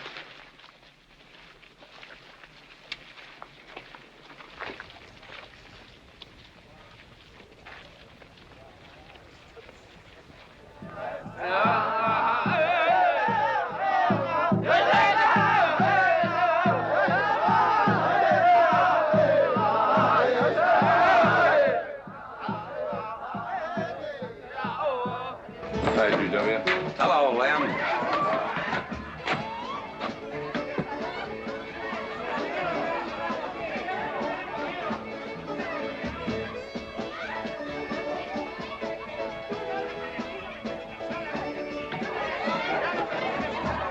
Bunny? Oh, howdy, McLintock. Hey, figured you'd be belly down drunk by now. I've been doing some drinking, Bunny. Is that boxcar still on the siding? Well, sure, but... But what? Well, I don't like it. You don't, eh? You figure if them Indians get out there and lead the cavalry on a wild goose chase, that great white father's going to get nosy. Get nosy, and he'll investigate. And when they find out how that side-saddle governor's been messing things up, they'll give those Indians a fair trial. But that's live ammunition in that boxcar. You know what'll happen if them Indians get some guns in their hands? Somebody's going to get hurt. Is Puma's word good enough for you? Well, I don't... McLintock, you got yourself a partner. Leave me out of this. Hey, McLintock. Good night, Bunny. Good night, Governor. Governor. There is the Katie with her light red hair, sweet as the roses on a summer air. I'll find her somewhere while the moon is high and tell her that I love her, and I'll love her till I die. Katie Gilhooly, the master's home. Katie, Catherine Gilhooly McLintock, where's the woman of the house? Mr. McLintock. Oh, there you are. Mrs. Warren. Oh, good evening. I waited up for you, Mr. McLintock. Oh, how nice. I want to talk to you about something. Delighted. 309 times straight. I beg your pardon? 309 times straight without a miss. Gotta be a record. I suppose so. Now, Mr. McLintock, what I wanted to say... 2-pound Stetson, 6-inch brim, 53 feet in the air. It's gotta be a record. I'm sure it is, but the reason I waited up... Dagnammit, woman, can't you hold that glass still? Of course, sir. Now, down the hatch to my world's record. Down the hatch. Yes, sir.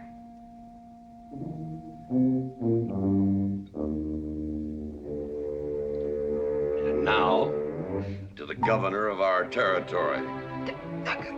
The governor of the territory, sir? Now, don't you stick up for him, Mrs. Warren. You're a fine woman, Mrs. Warren. But you'll certainly go down in my estimation if you stick up for Cuthbert H. Humphrey, governor of this territory. I don't mean to Down change... the hatch. Oh, yes, sir. Down the hatch. Cuthbert H. Humphrey, governor of our territory, is a cull. You know what a cull is, man? A cull is a specimen that is so worthless that you have to cut him out of the herd. Now, if all the people in the world were put in one herd, Cuthbert is the one I would throw my rope at. At whom I would throw my rope at. Natural-born cull. Another touch, ma'am? Oh, no, sir, no. Well, I don't mind if I do. Good. Can't walk on one leg. Oh, I didn't mean to be vulgar, ma'am. Can't walk one limb. It's all right. Sounds silly. Only a bird can walk on a limb. You know my wife? Her name's Kate. She insists on being called Catherine. Do you know her? Of course, Mr. McLintock, and that's what I wanted to talk Well, to you. she thinks that Cuthbert H. Humphrey is panting for her like a bull buffalo at the first green up of spring. But what Cuthbert is panting for is my money. Don't make me feel like I'm drinking alone, ma'am. Very well, Mr. McLintock, if you insist. Down the hatch! Good.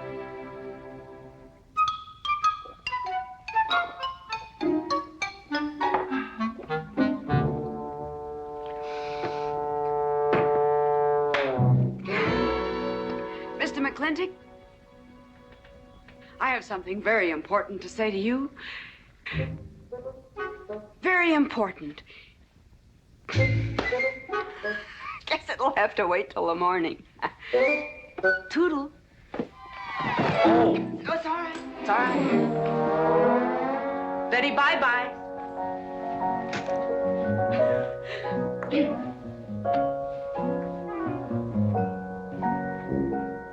Whoops. Oh. Mrs. Warren, let me assist you. Very kind.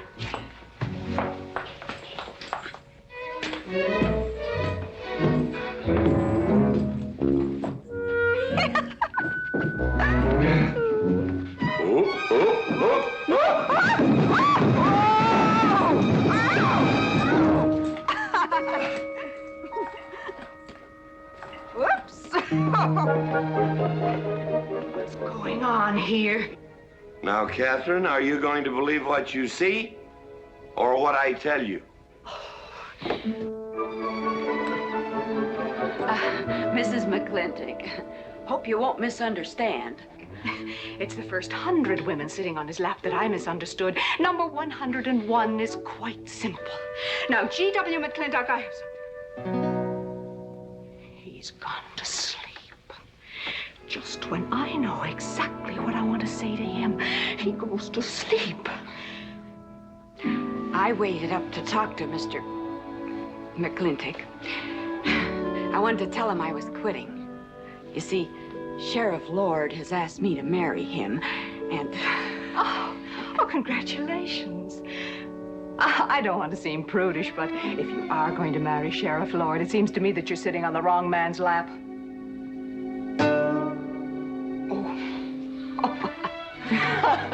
Come on, I'll help you upstairs and we'll have a long talk about men in general.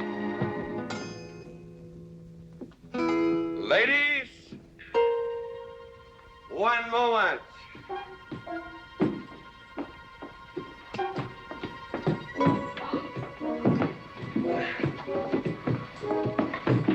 Oh! Watch out, you'll get us all killed! Oh!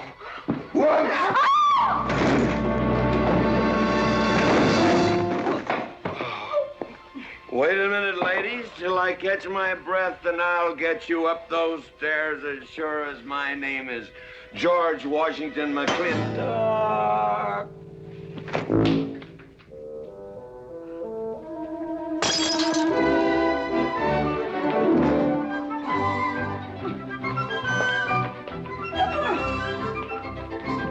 You may be quitting, Mrs. Wallace, Mrs. Ward, but not tomorrow.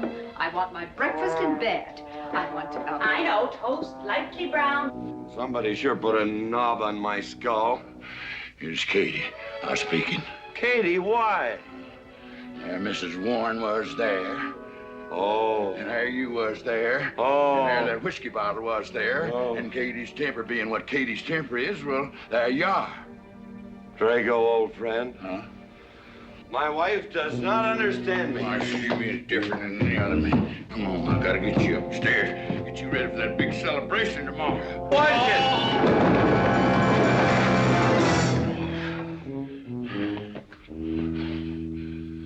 Drago, I am sleeping in the den.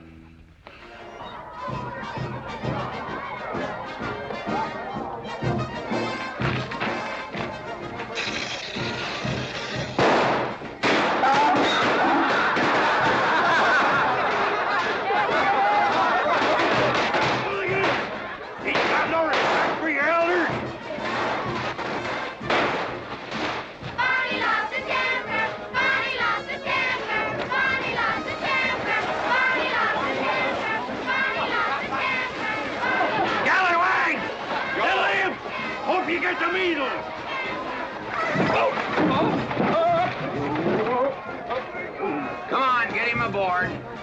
Is everybody ready? Man in number 5 needs a flank cinch. Get him one. Let us know when you're ready.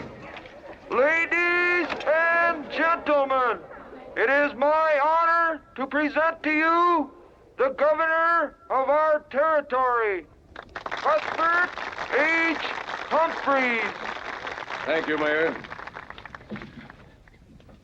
My friends and citizens of this great territory, this is the 9th consecutive year It has been my privilege and my pleasure to inaugurate the McLINTOCK 4th of July celebration.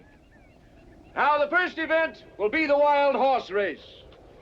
But before I fire this shot to start the event, I would like to say a few modest words regarding my stewardship of this great territory.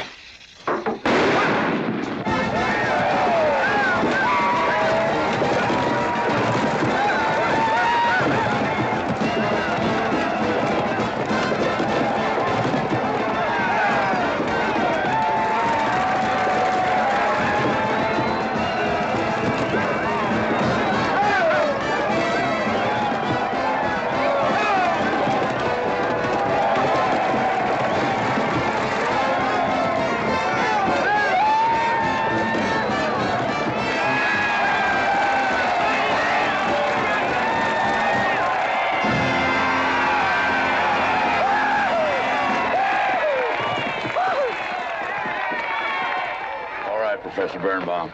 Cattleman? Sheriff, here's your horse. Come on, get them all lined up. Come here, King.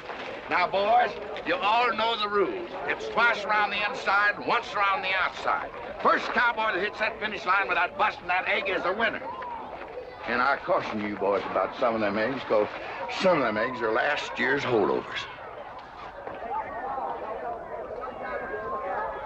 All right, mount up.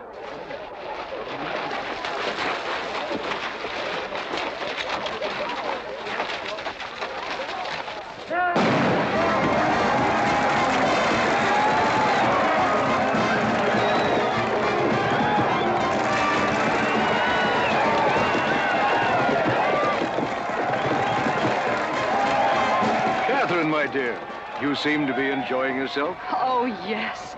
This is wonderful. It's the only thing I really do enjoy about this barbaric country, the 4th of July celebration.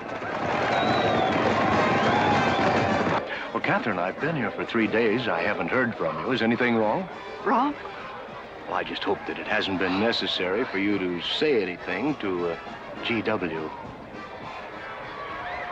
What are you talking about? But, Catherine, you see, I'm in a rather delicate position, being governor of the territory and all. I just hope you haven't found it necessary to say anything about... About what? About you and me.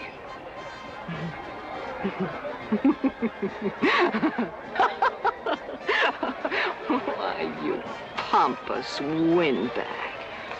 Do you think that you're the only man who's ever tried to play patty fingers with me, who's ever tried to lure me into the moonlight? Well, no, but I... Well, I'm a big girl and I can take care of myself. My husband knows it. I can assure you, Governor, that your reputation is untarnished. Now get out of my way.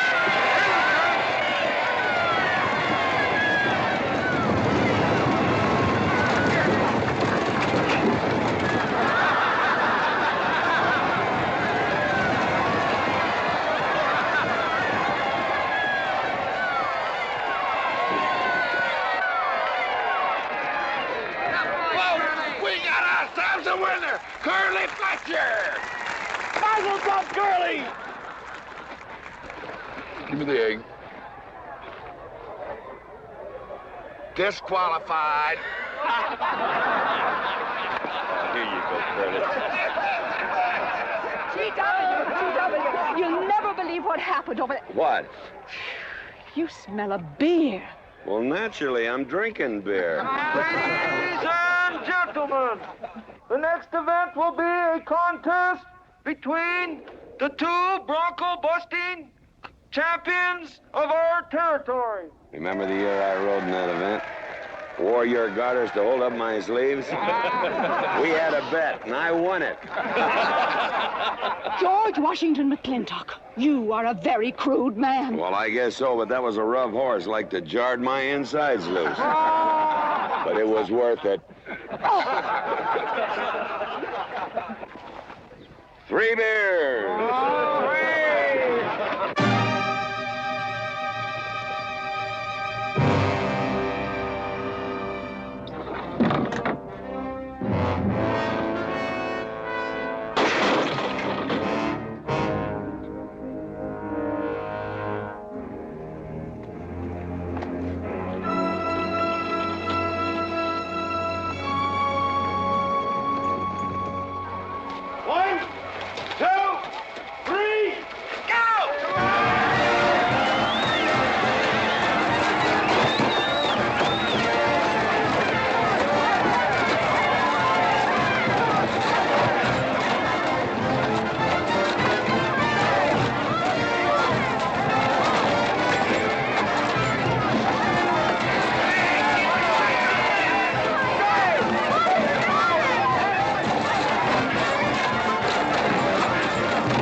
guess so.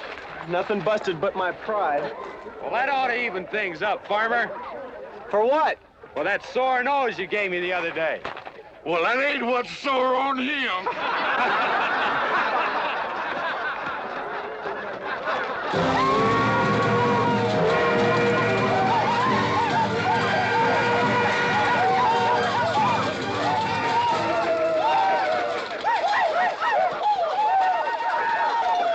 The closing event is the cow pony race.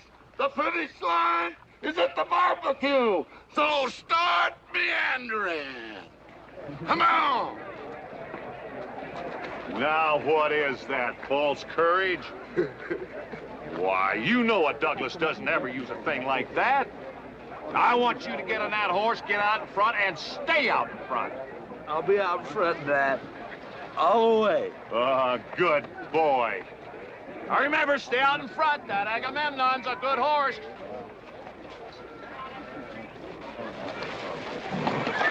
Oh, Agamemnon.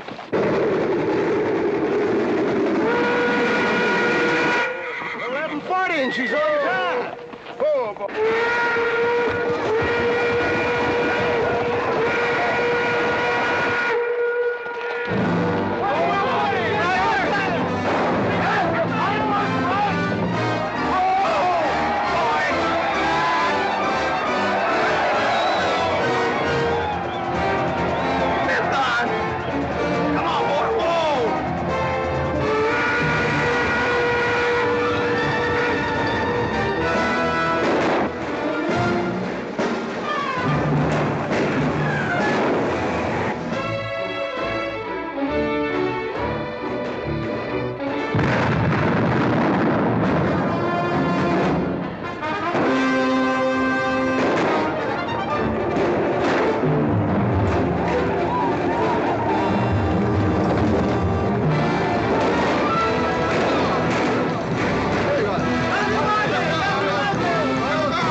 Whose idea was this stunt? God doggone it, they're my real book.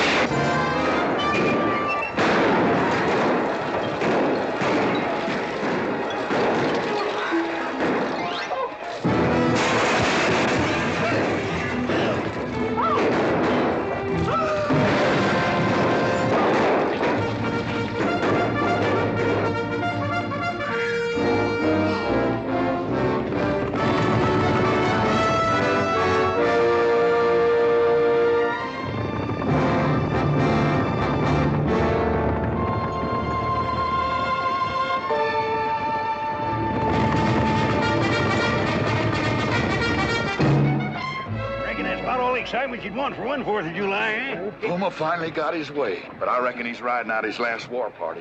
We won't get very far. But one thing still has me puzzled. Where did they get the guns? I was wondering the same thing. My kidney's been bothering me. Bunny? GW!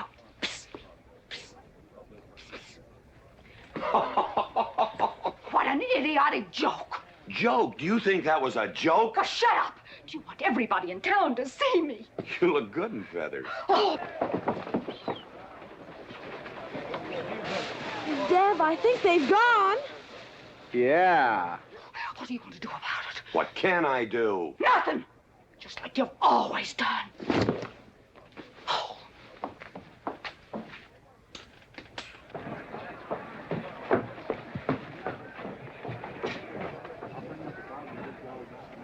How long, GW? How long what? Catherine. She's been riding herd on you for 2 years now. I'm a peaceable man.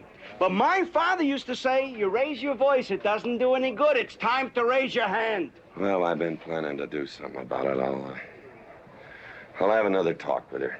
Talk to her? Talk to her? Talking won't do any good. Becky, have you seen your... What's been happening around here? You've got hay all over you. Been some mighty sneaky goings-on here during that raid, Mr. McLINTOck. Who was it said only a trollop would kiss a man before they were formally engaged? Oh, but we are engaged, sir. You are? That is, with your permission. Well, you've got it. Oh, Mrs. Warren? I think it's wonderful. I guess this is the only engagement that ever started off of a spanking. Mm-hmm. I reckon Birnbaum is right. All right. Lord bless us, this is gonna be a great day. Doggone it, folks. Let's don't let a little old Indian raid break up a good barbecue and a rodeo. The meat's on. Let's go. You contestants get ready for the cow pony race.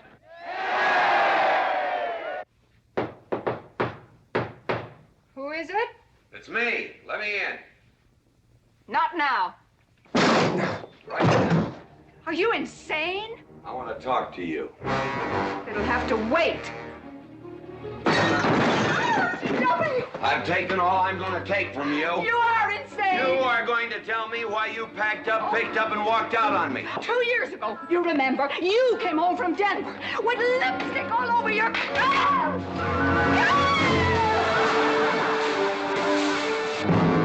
Lipstick on my collar. I've got the shirts to prove it! Who cares? Why, you big...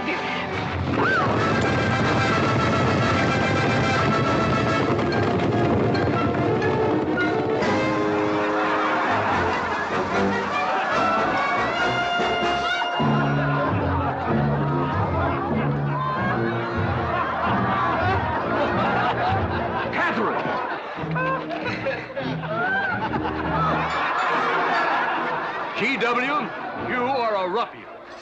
Cuthbert, you are right.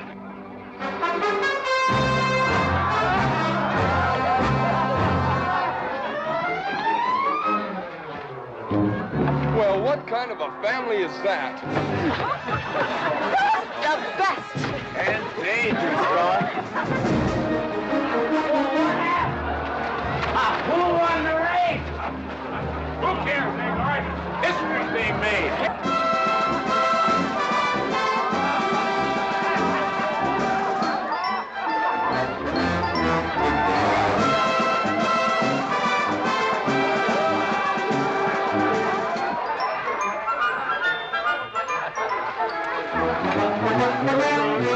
Yes, Rufus? I regret to inform you I've changed my mind about matrimony.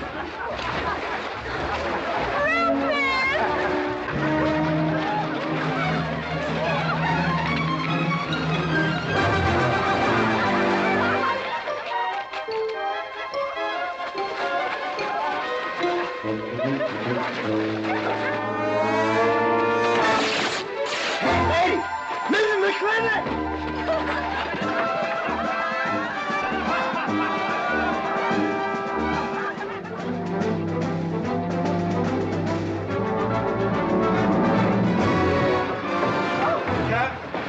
Catherine! Keep him out of here. Hands up. All right, everybody out.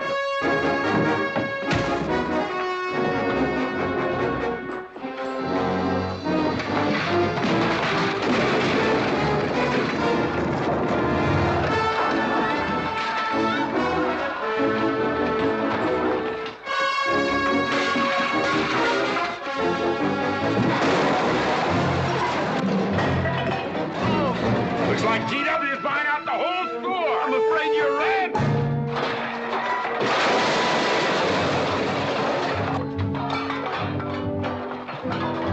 Call me family. Call me family.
If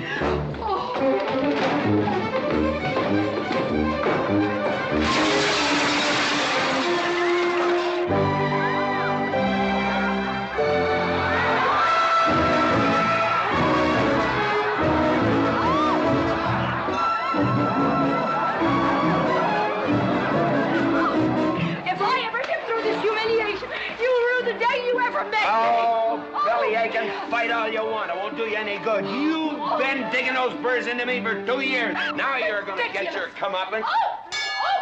Thanks. My father would be proud of you. Now make him prouder.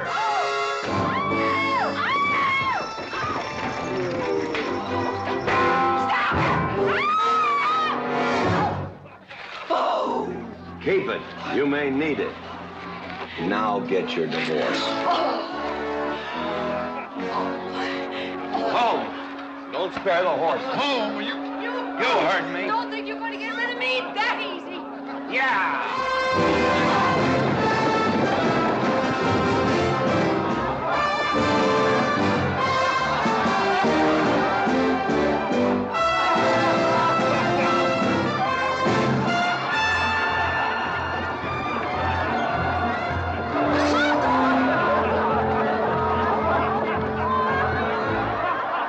No more living in the capital? No. No more Newport in season? Nope. No more dancing at the governor's ball? No, GW. Happy days! 310 times without a miss. That's a record.